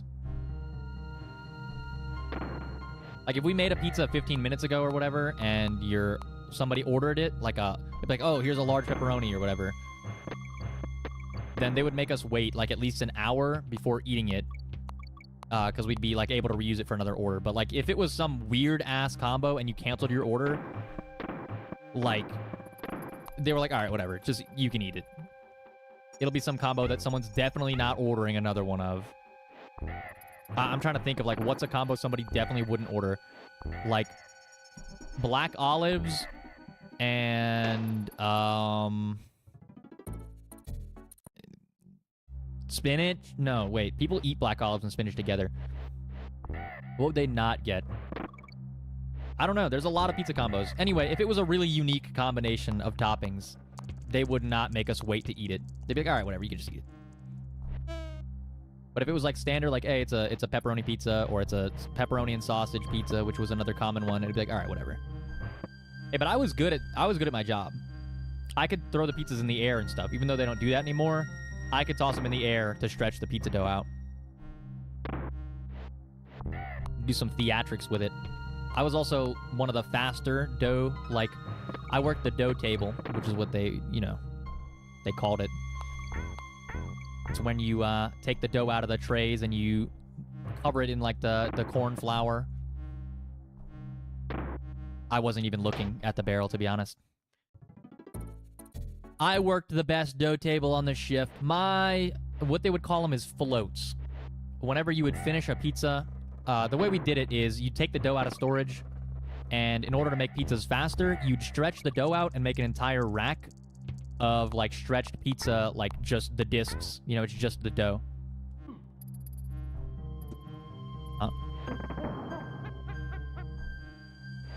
Lock in. There we go.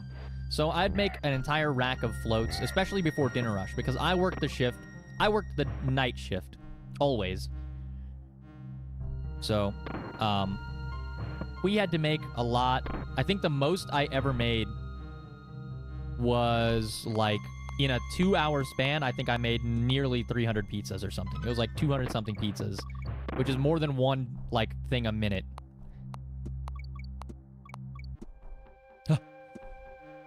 It was for, like, around the time of Halloween.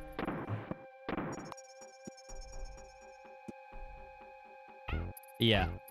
And it was just me stretching all of those pizzas, by the way. It wasn't anybody else. There was no help. The table wasn't big enough to be having 2 people on the dough table. So it was just me making multiple hundreds of pizzas. And actually, I think we were understaffed that day, so I'm pretty sure I helped make most of them, like, with the toppings and the sauce and the cheese and everything, too. I think I was, the MVP of the day. Not to brag, but I did so much that day. I was actually so tired. And I ended up working like a 13-hour shift or something. Because they were like, oh, we need you to stay. You can help, but we're... And so I ended up staying and working the entire, like... I almost worked an open to close shift, but that was hell. I worked really hard at Domino's, but I was also always stressed out. Like, I'd be stressing every day I worked. Like, oh, I can't. Guys, a lifestyle is possible. Like, I was working closing shifts at Domino's, and I was doing school, and I was going to the gym 6 days a week. And it exhausted me. I think I burned out so quick. I was like, I did that for like a whole year, and it was too much.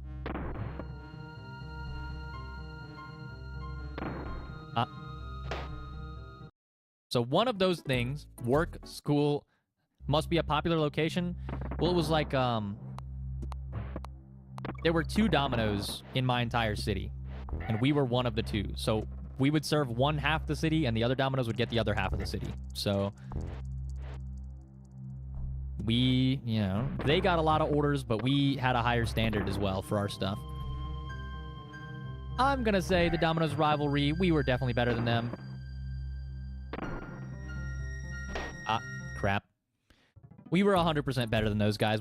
Every time we'd go over to their store to visit, or like we had to drop off stuff, or we like share supplies or whatever, it'd be like, it was terrible. It was nasty in there. My Domino's, we were clean and well kept. Those guys, disgusting behavior. Terrible, terrible cleaning habits. Domino's rivalry goes hard. We fought the war and we definitely won.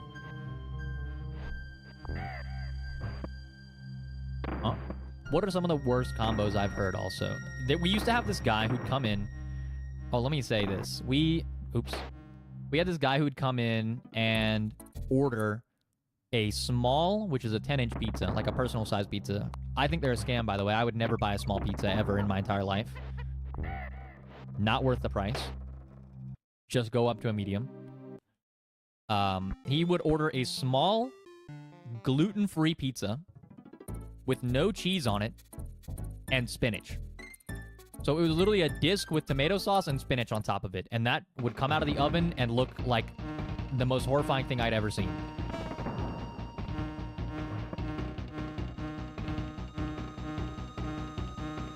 I don't know if there's... I don't know if I've ever seen a worse combo come through our doors than that one.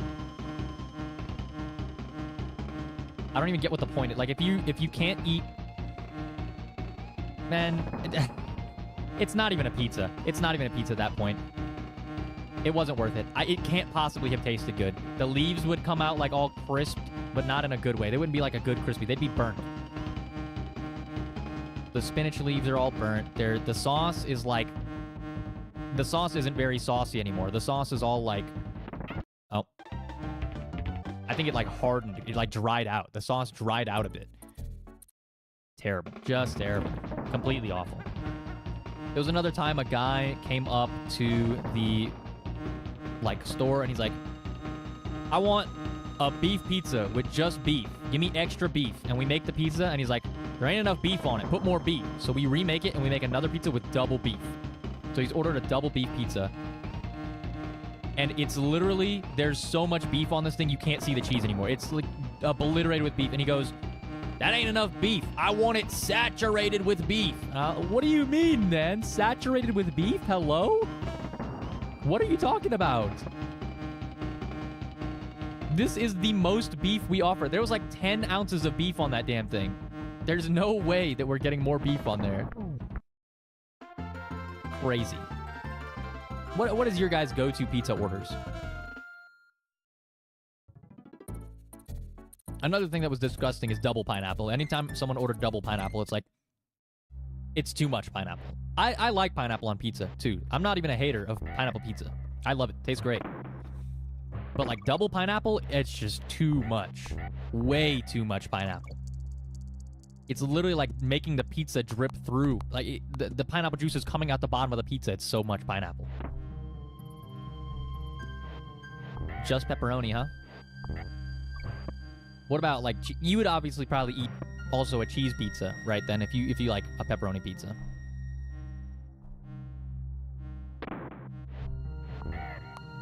To me, I kind of find, like, obviously I'll eat a pepperoni pizza or I'll eat a cheese pizza, but they're not my go-tos. Like, they just feel too plain for me, too bland. Not enough going on there. I always want some meat on there, like a sausage or like a beef, anything like that. Ain't enough flavor? Yeah, I agree, and that's why I always get some sort of meat on mine. Chicken, beef, sausage. Oh my god, wait, didn't Domino's stop doing the chicken or something like that on the pizzas? On, like, you can't order it as a regular topping on pizzas anymore? I think it has to be a specialty or something. I don't know. I just remember seeing something crazy, and I was like, oh my god, what happened to my chicken? Maybe I'm tripping, or maybe it was like a limited time, but I feel like there was no, or like a limited time where they just weren't doing it. Maybe they were out, but I couldn't order chicken on my pizza, and I was so sad. I was like, oh my god. I wanted chicken and onions on a pizza is a really good combo. It might sound like unorthodox. It's like, why is it just chickens and onion? But buffalo chicken pizzas came with onions and chicken on them.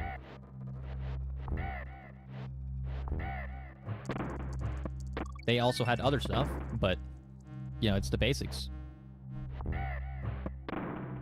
I'm not even paying attention anymore, am I? What the hell? What the hell are we doing here? Maybe I should lock in until I beat at least this level. Like, we're doing the same thing we did with that level a couple times ago, and this one's not even as hard. Like, this is not a difficult level, but I'm so unfocused, I think. Like, that should never happen. Eat whatever your family brings home? Yeah. You know, I've never... Growing up, I was never a picky eater. I ate my broccoli when I was little, all my greens. I'm like, man, this is amazing. Food is food. My mom also hates wasting food, so... Like, she wouldn't yell at us if we didn't finish our food or anything like that. But I could tell she was disappointed. And you know what? This worked great with me because I already loved all the food anyway. I used to be a big eater a lot. And, you look at me now and how thin and frail my body looks, and you're like, this guy doesn't eat anything. I don't know, like, I guess I just lost my appetite over time, but I used to eat so much food. My metabolism is also crazy fast. I think I went to a Chinese restaurant before with my family, and I ate 7 plates of food, and I came home weighing less than I did when I got there.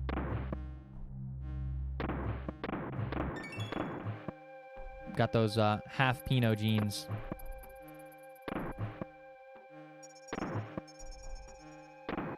Guys, we're right there again. Hold on, I gotta lock in. Not locked in.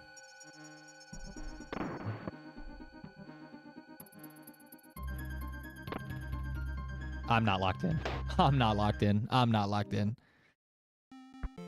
Is there anything you guys, like, specifically... Yeah, prepping for the Twink arc. Yeah, I was devouring all the food. I'm like, this is the last time I'm ever gonna be, you know... I was never big, by the way. I've never been considered... I've never even had, like, I guess BMI is not really a good indicator, I suppose, but I've never had a BMI outside of the regular range. Actually, most of the time it was in the underweight range. Even when I was going to the gym, like, very often, like, daily, I still couldn't manage to get outside of the, like, standard weight range or whatever, or at the higher end of it. It was crazy.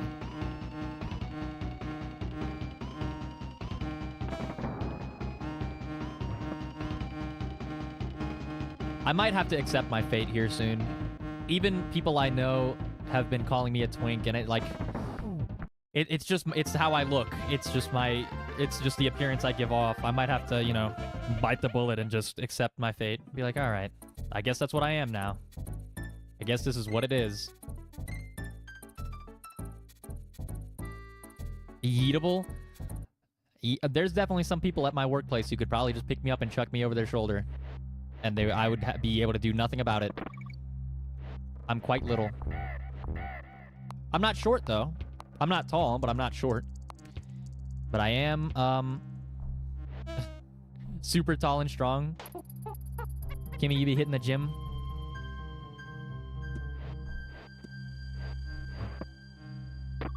Lift me up. Fireman carry. Bridal carry? Requirement, guys. Everyone must become strong enough to princess carry me.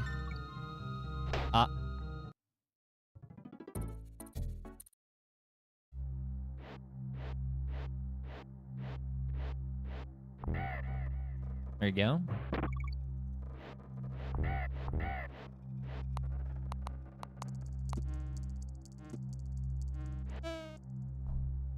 I have to be, carries you everywhere. Princess Carrie? I can have dreams too, you know.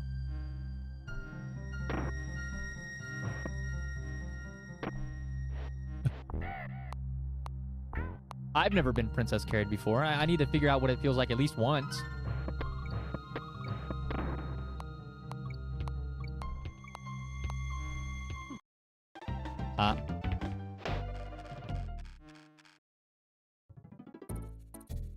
You should have expected this, by the way. You should have expected this by the time that I said that I'll be the pregnant one. When the time was around and I said, look, guys, my ideal life would be living at home and just, you know, I'll be the housewife. You should have expected this by then.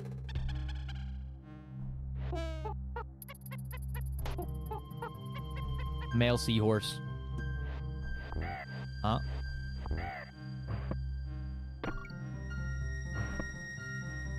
Hold on.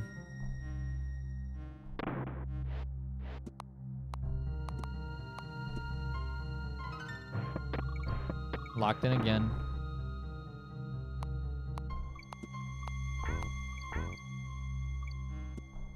Oh, dodge. Oh my god, that was a good, beautiful sequence.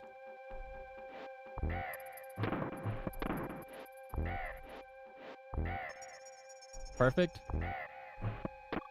That's good. Okay. Look, I'm not ashamed to say that I love cute things. I'm not usually a big, tough guy on most occasions.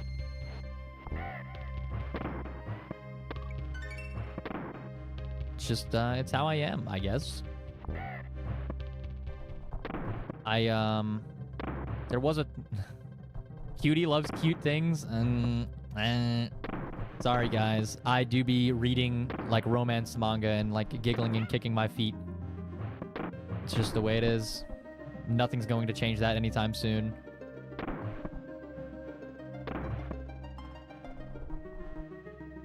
Huh? Oops. Yeah, I literally do the thing where I, like, will squeeze my pillow and, like, giggle. I might have a mental problem as well, but... unrelated mental issue, but I do, like...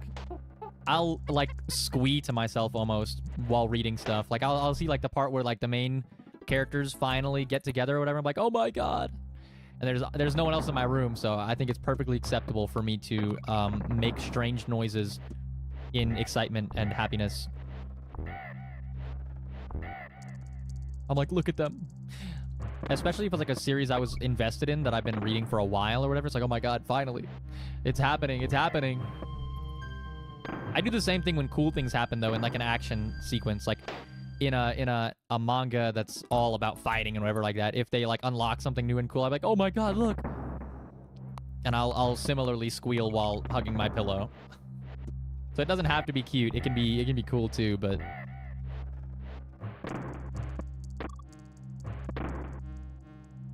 Dude, there's like a 0% chance I'm ever finishing this damn level, is there? I thought we would finally make progress today because I was coming back after a long time. I'm like, all right, we can... I can use the save cheat thing. Not cheat, I guess. It's part of the game, but it feels like cheating because it's a bit cheesy. And we have made an exact progress of 0% since we started because there's no Funky Kong Airway or the I don't remember what the girl with the bikini is called. Speaking of reading romance manga, I follow like accounts on Instagram that like give recommendations and stuff like that. I need more. Do you guys know any off the top of your head that would be good to read? And I can say if I've read it or not already, but it can be you know,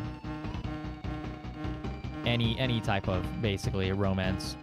There's a lot of good ones that I have yet to read that I know of as well, but I want to see if there's any fresh recommendations. There we go. Boom. Locked in. Oh, yeah. Horimiya is really good. Actually, did I finish Horimiya? Maybe not. That one's really good. I think it's really, like... obscure as hell and has a shit ending. Please tell me. I'll read it anyway. I think I mentioned it before as well. I used to read... Actually, most of the manga I read is, like, obscure...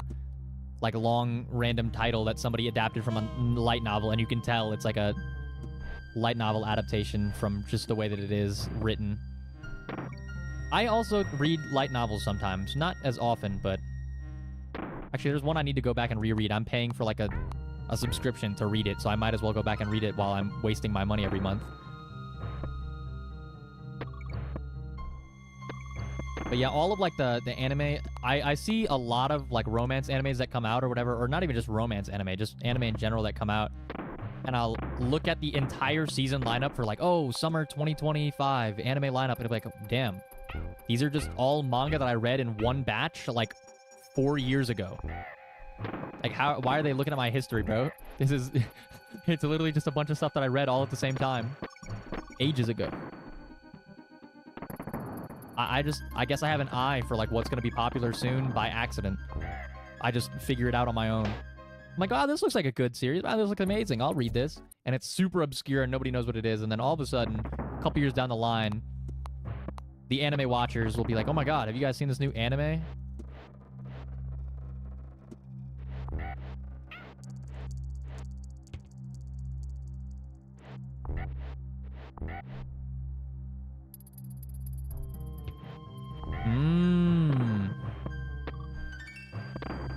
Nice. Okay, okay, okay.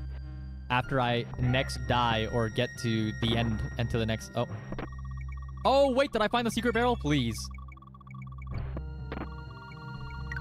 Bring me to the end. Bring me to the end of the level. Oh, it doesn't bring me to the end. Yes, it does. Woo! Easy. Okay, okay, let me mark these down. Actually, I'll Google them too so I can see.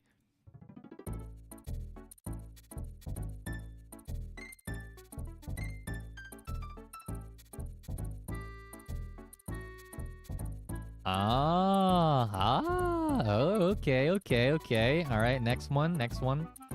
I've actually heard of Kami-sama. That's just Kami-sama Kiss, but I haven't watched... I haven't watched it, or read it, I guess. Miyageru to kimi wa... Okay. Let's see. Have I seen this one before? I think I've seen this, like, in passing before, but I haven't actually read it. Okay. Thank you for the recommendation. I will be reading that, probably later today. I'll share my thoughts with you next time if you're there. Okay, we made it back to this level.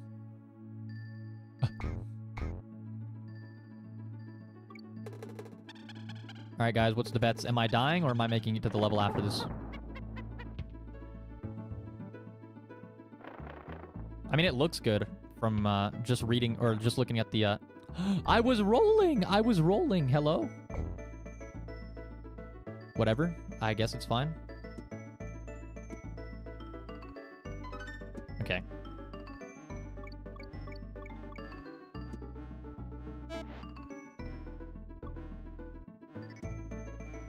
Okay, okay. Slow. I forget what's here. Yeah.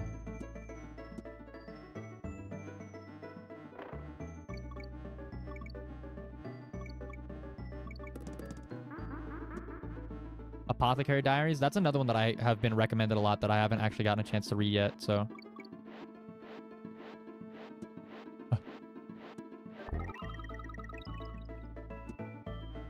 Sorry, new-ish level, so I gotta lock in a little.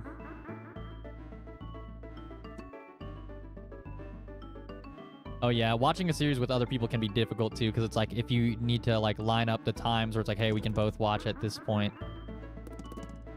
Oh, DK barrel. Wait, but what's here though? I've already made it all the way up here. What's next? Where's the next zone? Do I go down here? Oh, I do. Okay, cool.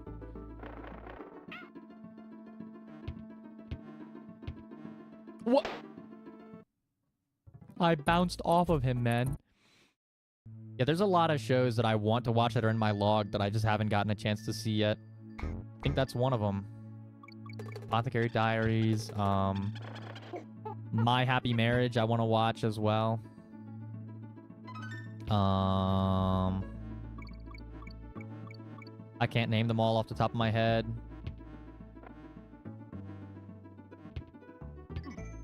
I jumped on him, man. I jumped on him. We're doing this again, huh?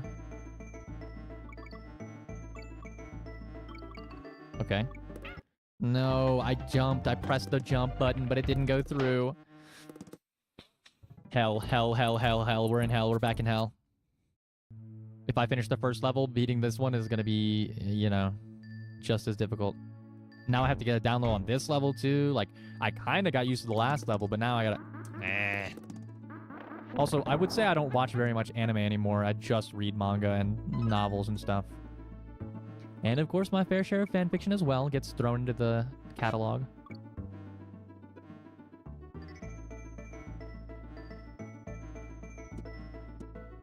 Here we go. Dodged. I pressed the jump button. I got stuck. Didn't jump. Okay. I'll just go down here, matter of fact. I don't even need the other side.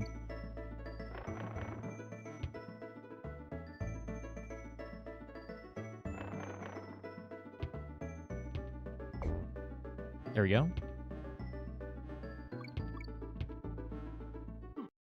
Oh, of course there are people down there. What are some other manga recommendations I have? I don't know if I have any, to be honest. I had to check my long, extremely long tab. You know how you can make, like, tab groups on Safari on your iPhone? I don't know if you guys know that, but you can... Like, you can make a tab group, and it'll show... Like, you can put a name, and then that group of tabs can have 500 tabs in it. But I have, like, multiple maxed out tab groups for manga and light novels and stuff like that. I don't even remember all of them. There's so many on there, I could never even name all of them off, like... I don't know.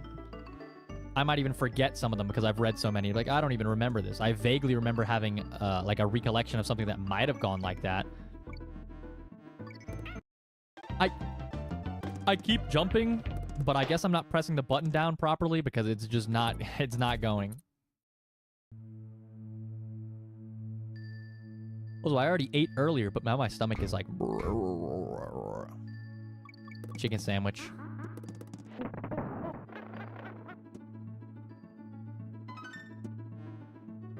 Huh? You know what? I actually, I used to do this thing a lot where I'll just pick a manga and I'll binge, like, all of what I have available for the manga. No, this one's not spicy. It's just a... I'm doing... every time I land back on the right side and I go to jump to the left side, it's, like, not registering my jump. Maybe something's wrong with it. Maybe I gotta spam the button. But I used to do this thing where I'll pick a manga and I'll just binge read the entire thing in one sitting. And I haven't done that in a while. Probably because of, like, my deadlines and all the stuff that I've had to do in the last couple of weeks. But, you know what? I should do that again. This week would be a good time for that. Toilet bound?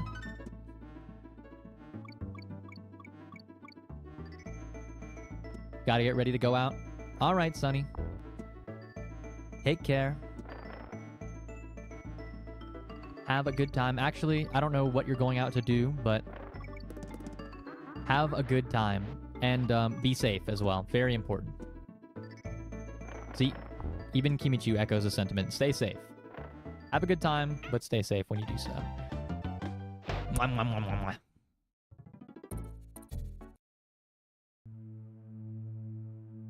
Me? I actually, spamming my deadlines last week, I didn't have that much of a chance to go out either. But one of my old coworkers who moved away is planning, like, a get-together here in the next... Well, it's not anytime soon, realistically. It's, beginning of next month he's planning. He's like, hey, guys, we should do something. And I was like, oh, actually, you know what? That sounds great. He's like, we're gonna rent an Airbnb for a weekend or something and just hang out since it's been a while. We're in the works for the plans for that. So it looks like I got a lot of fun and exciting things coming up soon. Conventions and random Airbnb meetups and job explosion. Also, I finally died, so I guess I'll have to go back and complete the level again. I don't remember which way the secret barrel is, but look, we're totally gonna find it. I should actually just Google where's the secret end barrel so I don't forget. Because I've obviously already discovered it. Huh? Off Kai? Hold on, wait. Ugh.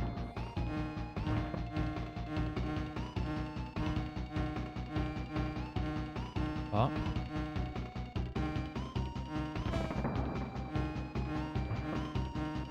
Wait.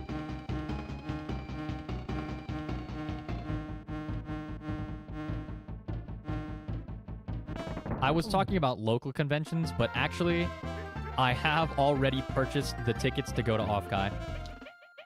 I wanted to go last year, but I was, like, prevented. I had, like, something really just preventing me. I wasn't here to be able to do it. I just couldn't. But now, this year, I said, I'm not letting anything stop me. I will be going. So I already, like, I bought my tickets with American Express points, so I didn't even pay for them. I had enough points to pay for the entire ticket to San Jose. So I will be going. I will be, but I kind of want to go in a cosplay, but I've never, like, it would be a lot of, like, that one's a, like, extreme maybe. That would only be, like, if certain things get done on time. I want to work on making a cosplay. Never done it before. Probably just gonna be on my, just whatever. I have, like, a couple of friends that I want to meet there and stuff, too, that I haven't had a chance to meet. But they're like, yeah, I'm gonna be going. And I'm like, oh, okay. Let's go. Let's meet up. I'm splitting a room with my friend, too, so... Saved on costs a little bit, or found a place at least, make it more fun. Thank you, Kimmy. I will do my best to have fun there. I'm going there for, like, the entire time as well. I figured I might as well. If I'm gonna be going, I'm gonna go all out, so... Got everything. I've got a budget of money that I saved up that I can use while I'm there. Because every time you go to a convention, you know, you gotta support the artists. Go to Artist Alley, buy stuff, do things while you're there. Not to mention eating. If I'm going to be in San Jose, I'm going to want to eat and find good places. So, that's on the menu as well. Oh.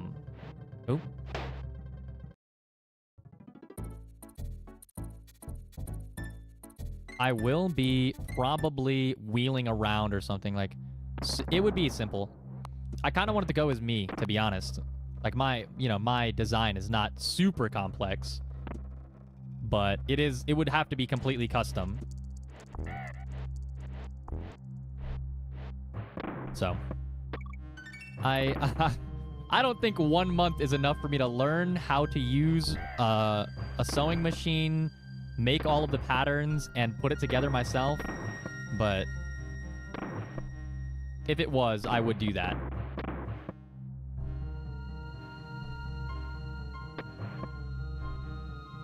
Huh? Another thing that's limiting me is because of my foot, you know, should already know by now that I have problems with that surgery that I had.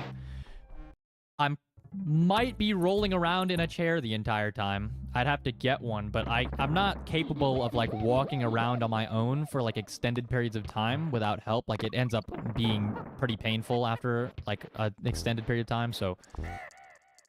I might invest in getting a wheelchair or, like, go to my doctor and be like, hey, can I get fitted for one? Can I get sized? And then, like, I could buy it myself. I'll just pay for it out of pocket, but, like, I think it would really help me if I can just use one.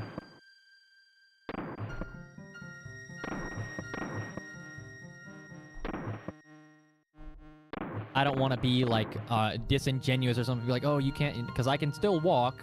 It gets very painful after, like, a certain amount of time where it's like, I can't really... I need to take a seat and take breaks very often. So, like, it would just be a real pain if I had to constantly be sitting down and unable to walk around on my own.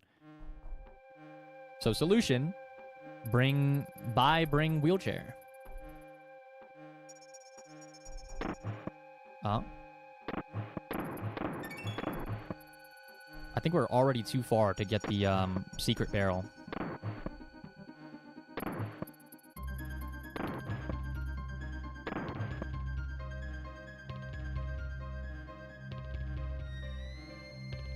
Thank you. I will try my best. Dead again. I'll do my best. Worst case scenario, I think I'm still going to have fun. Because like I mentioned earlier, the last convention I went to, I was using crutches the entire time with like a jacked up ankle. And I still had an amazing time for the 2 days that I went to the convention. So it's still possible. I think I can still have a good time. Even this time I can walk on my own without the crutches, so... Hey. We do what we can.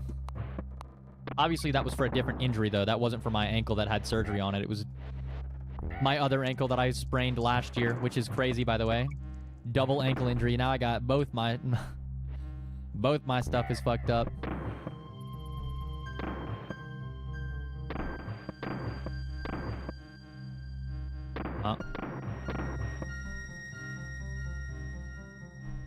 But we'll figure it out. Get to meet my friends, get to eat good food, get to look at the VTubers. I don't know. A lot of my close friends couldn't make it, but I was... we got plans for next year too, so... Time to look out. Time to watch out.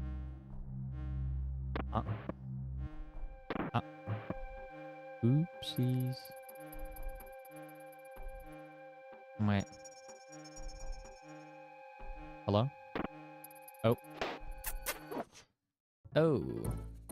If we keep getting stuck on this damn level. At least I'm not like... Last time we got stuck on a level... Get up, bro, to give me a piggyback ride. Yeah, one of my friends was like, you need a chauffeur or something. I was like, Guys, I can't do that. It's so... Asking other, like, my friends to help me in a way that would be, like, a detriment to them, it's such a pain. Like... I felt so terrible last time when I had to ask my friends to, like, carry stuff for me or to, like, move stuff when I have my crutches. I'm really bad at asking my friends for helping me with things. It's like, it's so much. I know, obviously, I wouldn't decline them. I would have no problem doing the same thing for them, but I'm like, not everybody's me, so maybe they won't, like, maybe it'll be bothering them if I ask them to do this for me, or if I ask, you know, someone, hey, can you carry this for me, or hey, can you, like, do this thing? It's so difficult. So I tend to just figure out other ways. I'll be like, all right, I can do this.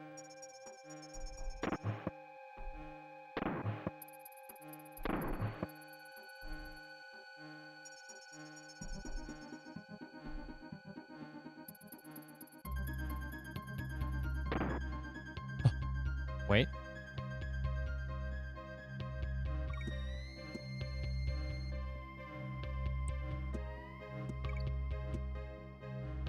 Did we make it? Did we make it to the end on our own? Without the secret barrel? We did! Yippee! Now, next level, which is also hell. I don't know why it's called Slipside Ride. I haven't figured that part out yet, which is a little terrifying. And we also only have one life, but...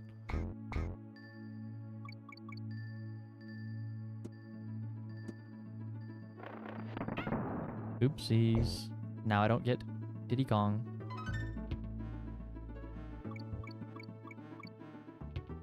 Do we think the one life that I have left will be enough?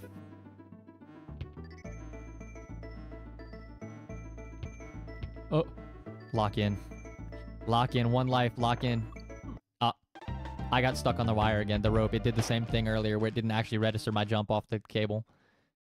Oh, no. But now I understand it now. I understand it now.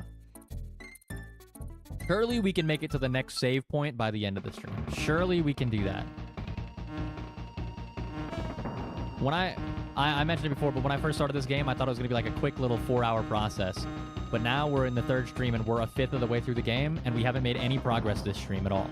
Except for the fact that I've seen the new level and kind of know what's in it. That's all the progress we have on the charts for today. I think it's becoming a recurring sequence that I just end up completely stuck on the same level for like 2 hours. Didn't happen in the first stream because we were on all the intro levels, but...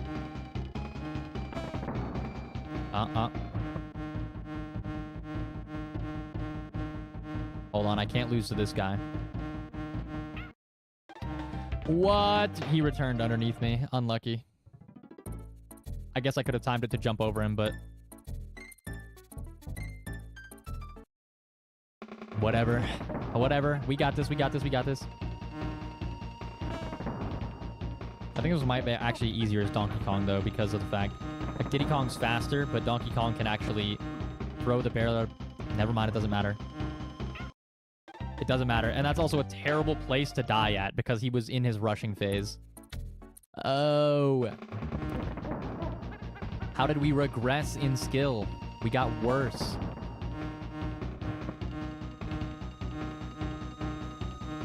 Oh. Okay.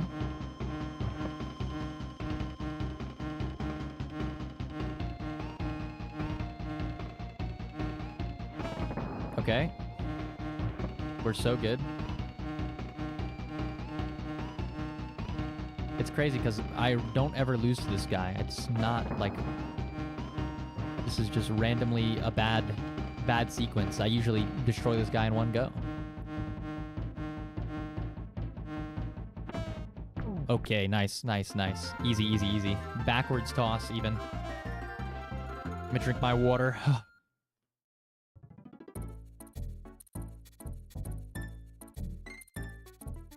All summer? Yeah, I thought it was going to be like a little 1-2 stream game, and now it's been, you know, hell. Oh. And look, that perfectly sums it up right there.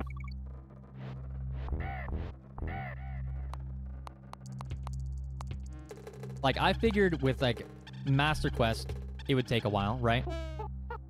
But I think this one might take actually longer than Master Quest, and there will be significantly... Like, it's a much shorter game.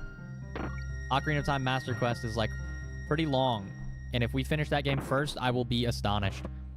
It'll be a stain on my career.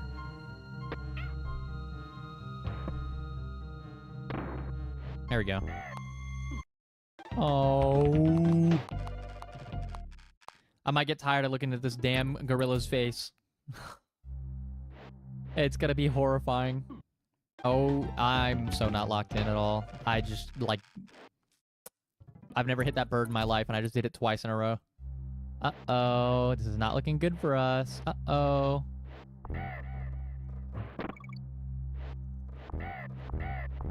The whole point of this game is to go fast. Maybe I just need to speed everything up.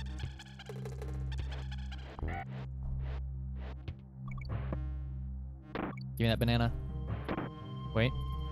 Now I can't speed it up. I took too long. Wait, there we go. Alright, alright. Well, I clearly landed on top of that.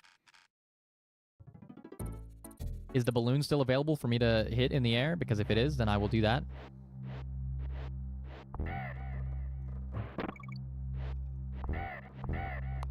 I missed it. I fell in the hole because I picked up the barrel instead of jumping.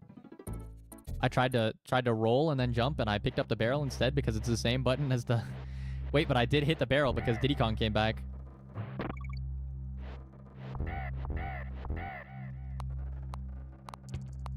Okay, this is our last life.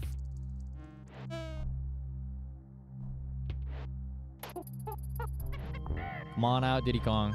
My favorite little guy in this game. Goodbye, Diddy Kong. My favorite little guy in this game. What the hell? Surely I can get to this checkpoint first.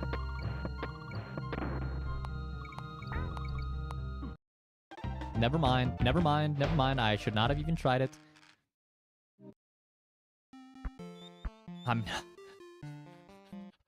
Please, please. How many levels are there even in this till the next checkpoint? It can't be that many. It can't be that many.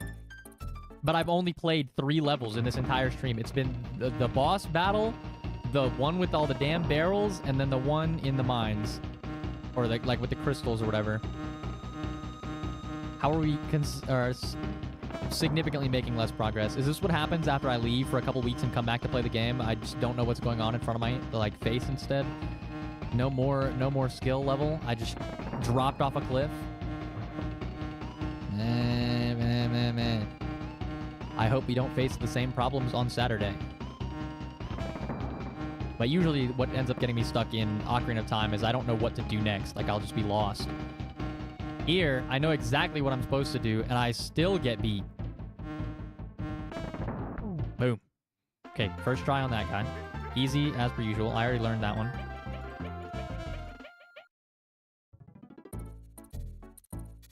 Okay. We go. Surely I can beat this on first try. This level, I'm gonna beat it on first try. Look, watch this. I'm gonna lock in exceedingly hard right here. They don't even know.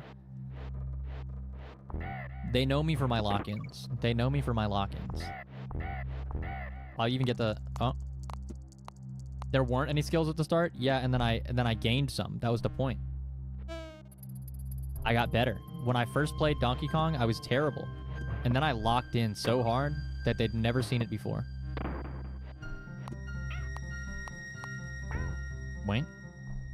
It's fine. Losing Diddy Kong isn't the end of the world here. It sucks, but it's not the end of the world. Oh, okay. Locked in. I dodged that.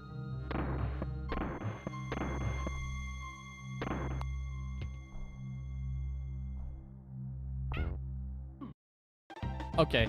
All right. Game's just trolling me. You clearly saw that. My big toes were on his eyeball. I was on top of his head. Okay. This game's just, you know, finding reasons for me to lose now. Clearly. I definitely hit that. I don't know what you think happened there, but I landed on him.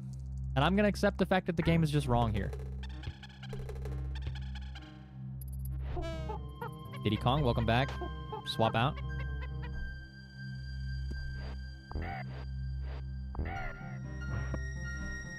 Okay. I keep doing that. Don't know why. Oh, what the hell? No, it's fine, it's fine. Did I say first try? I actually meant third time's the charm. So that's why, like, we're doing this on the third attempt of the level. I will be completing it. Okay, okay.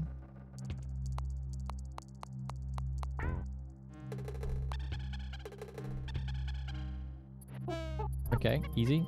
Diddy Kong, tap in.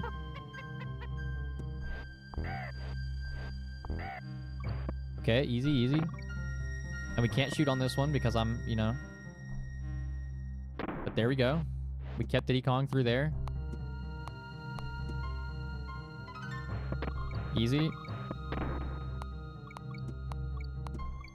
We can get to the check... Oh, we can at least get to the checkpoint this time.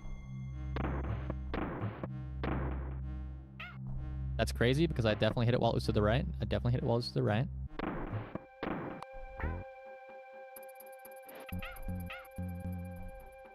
Okay, I barreled those guys.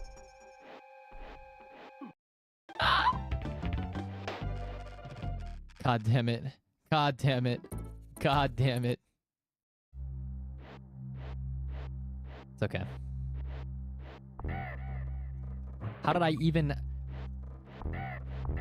You know what? Game devs, Nintendo's my op. Nintendo's my op. I know I've played almost exclusively Nintendo games on this channel, but Nintendo's my op. They don't know what's going on. Oh. Come on, come on.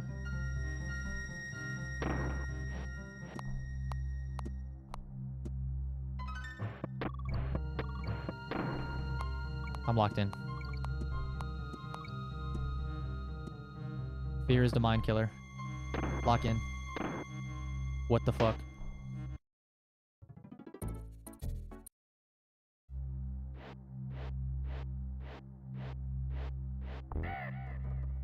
Oh, maybe if I just stay silent for an attempt, we'll win. Maybe if I just...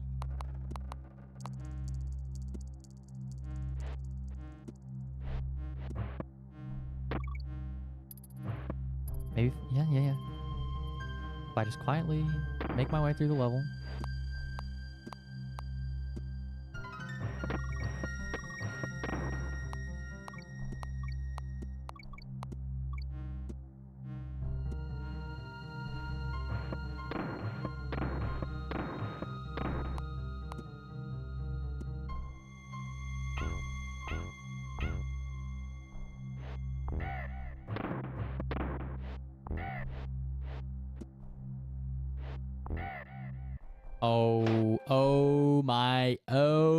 Oh, it happened.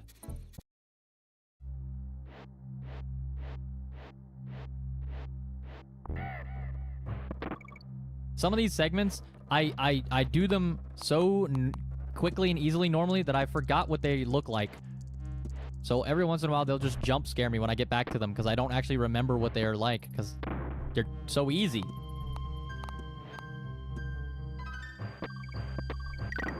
Quick.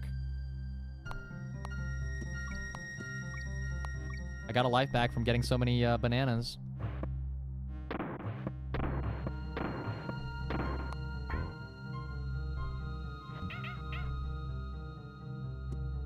Okay. It's all good with me, Kimichu. It's always a pleasure to have you here when you're available. I understand the great task of moderation.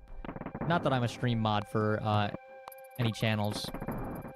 I used to mod for some friends before, but that's about it. But I get it. It's a great undertaking. And I've also been on the same level for how many hours? I don't know. Thank you. I'll win. Actually, just for you, I'll finish the level. Not while you're here, but I will do it because of you, in spirit of you.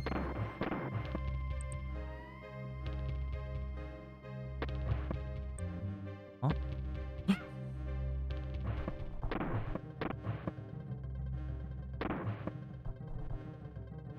Please take care while you're modding. You know, don't forget to eat or anything like that.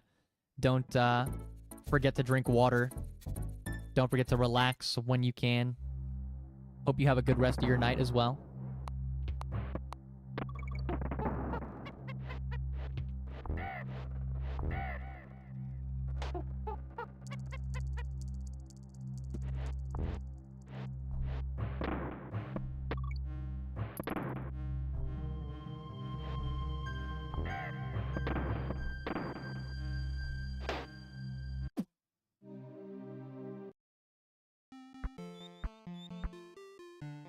Oh man, I really just want to at least beat this damn level. I need to get to the next save point. 23%. I've been staring at the same 1 hour and 9 minute 23% timer for the last 2.5 hours. If I don't make any progress throughout this entire stream, I mean, like, obviously, at least I did talk about catch-ups and stuff that I wanted to mention, but, like, where's the game progress, man? Huh? Boom. At least I've got this boss down. He's, kind of chump. Kind of easy. I'll say that, and then I'm immediately gonna get screwed, probably.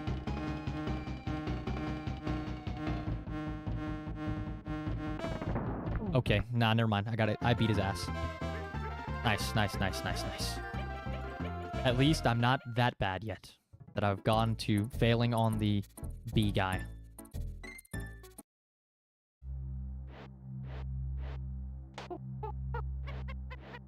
Alright, lock in. We can do this one for Kimichu.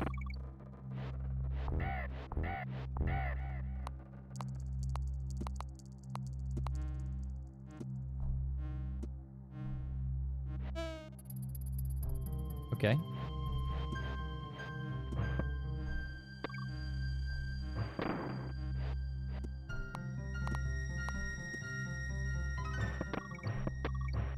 Efficiency.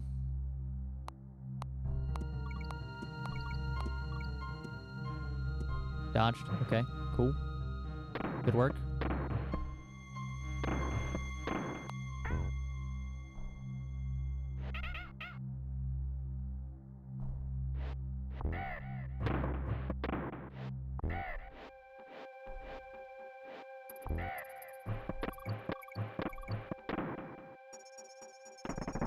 We're locked in.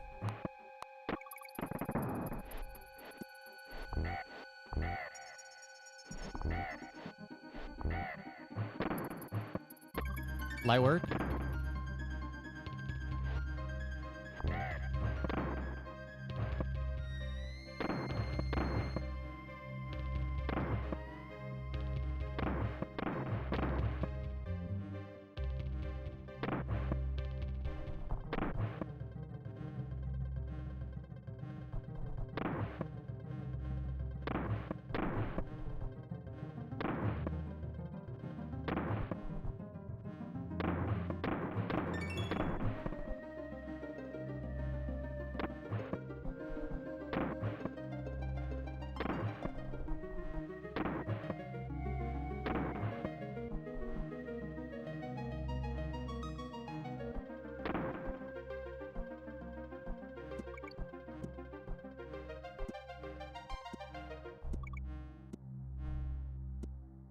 First try, easy. Okay, cool.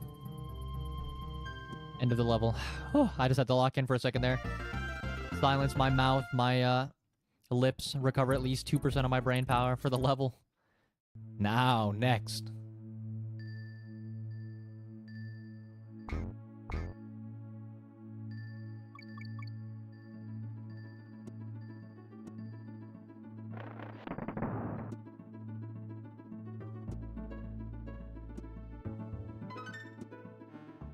Okay. Literally, okay. At least we're not stuck on the on God terrible portion of the last level.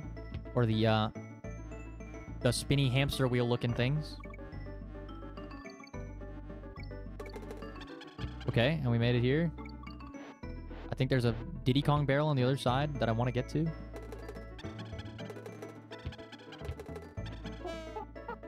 Diddy Kong barrel, okay. Come out.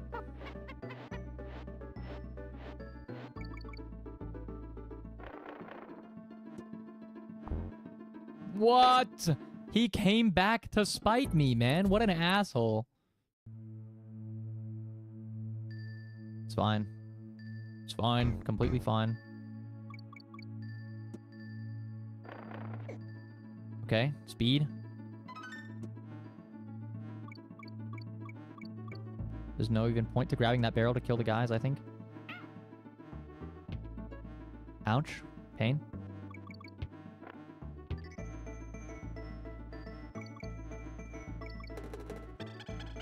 Alright, let's get Diddy Kong back. We're locked in. We're locked in.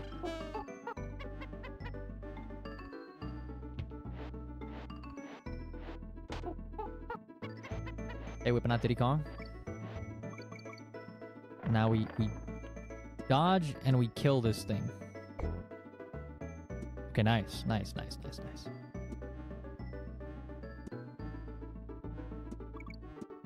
Okay, cool, cool, cool. Ow. God damn it. I accidentally spammed the jump button. I, just, you know, exploded.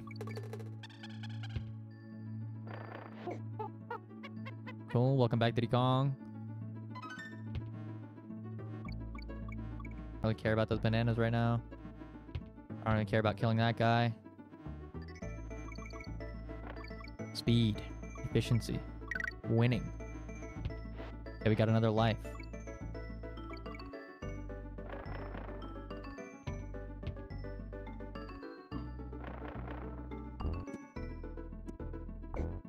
I mean, I totally bounced on that guy, but it's okay. I'll forgive the game for not... I won't forgive the game for that one. Unforgivable.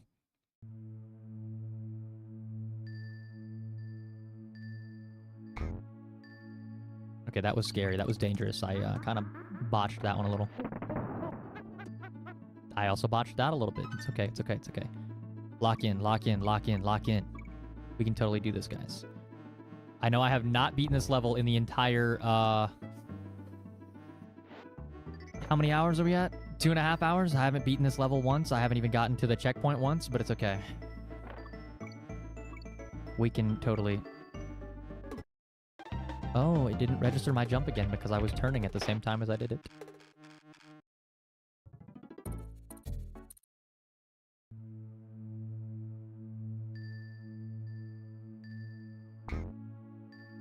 Lock in.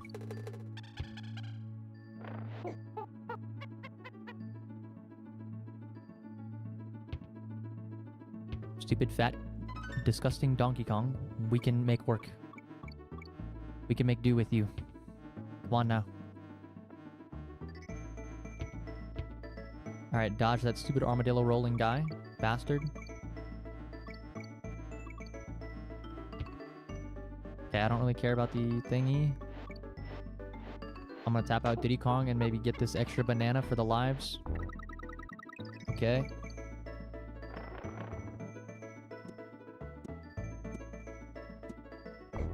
Bastard. Got him.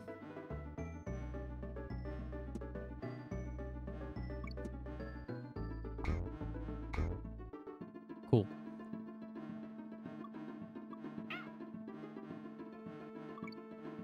Donkey Kong, move! The checkpoint is right there, man! Oh.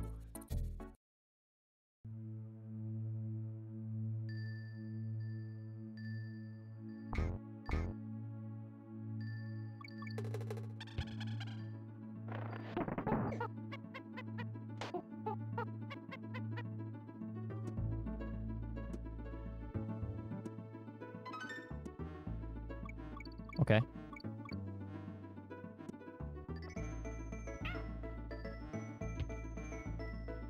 Somehow I always fuck that one up.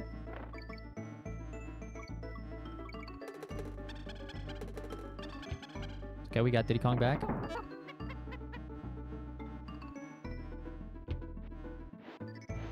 We can get the bananas again. More lives.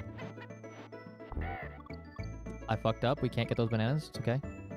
If we dodge this guy enough times, he just goes into his stupid... Okay.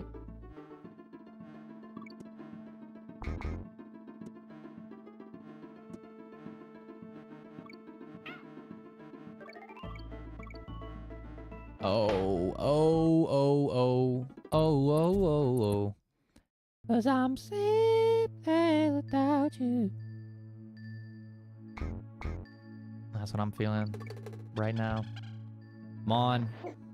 At least get to the checkpoint. I don't think we get any extra lives, so I might be cooked anyway, but come on. Oh, we got a life back from bananas. Okay.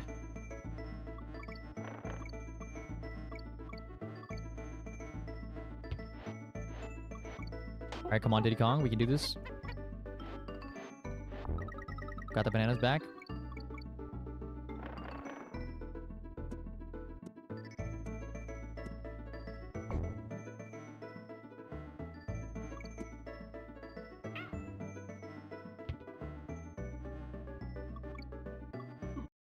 No way, no way, no way, no way. This is our last life. I swear if we die again, I'm ending it right here. The stream. The stream.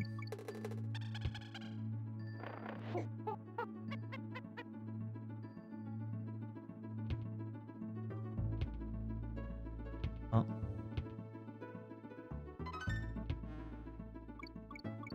Okay. Okay, apparently that's a thing that can happen. I didn't even know that. GG. GG. Alright, guys, well... that's gonna be it for me for this stream. Sorry that we made literally zero progress. If you look at the save data, we're at the exact same hour and 9 minutes, 23% of progress after 3 entire streams that we were before the stream started. But we discussed some fun topics. I think I have some cool plans and ideas for future streams that we might do, apart from the usual, you know, playing these retro games, which I love and enjoy doing. And it doesn't rip my brain apart every time we spend 14 hours on the same Donkey Kong level. But jokes aside, I do have a lot of fun. Hope you guys did enjoy watching the stream, the VOD, you know, everything. Make sure to take care of yourselves. Eat some good food, drink some water, stretch, get enough rest hours in. Don't overwork yourself. And as usual, I love you guys all to 8 bits. Mwah.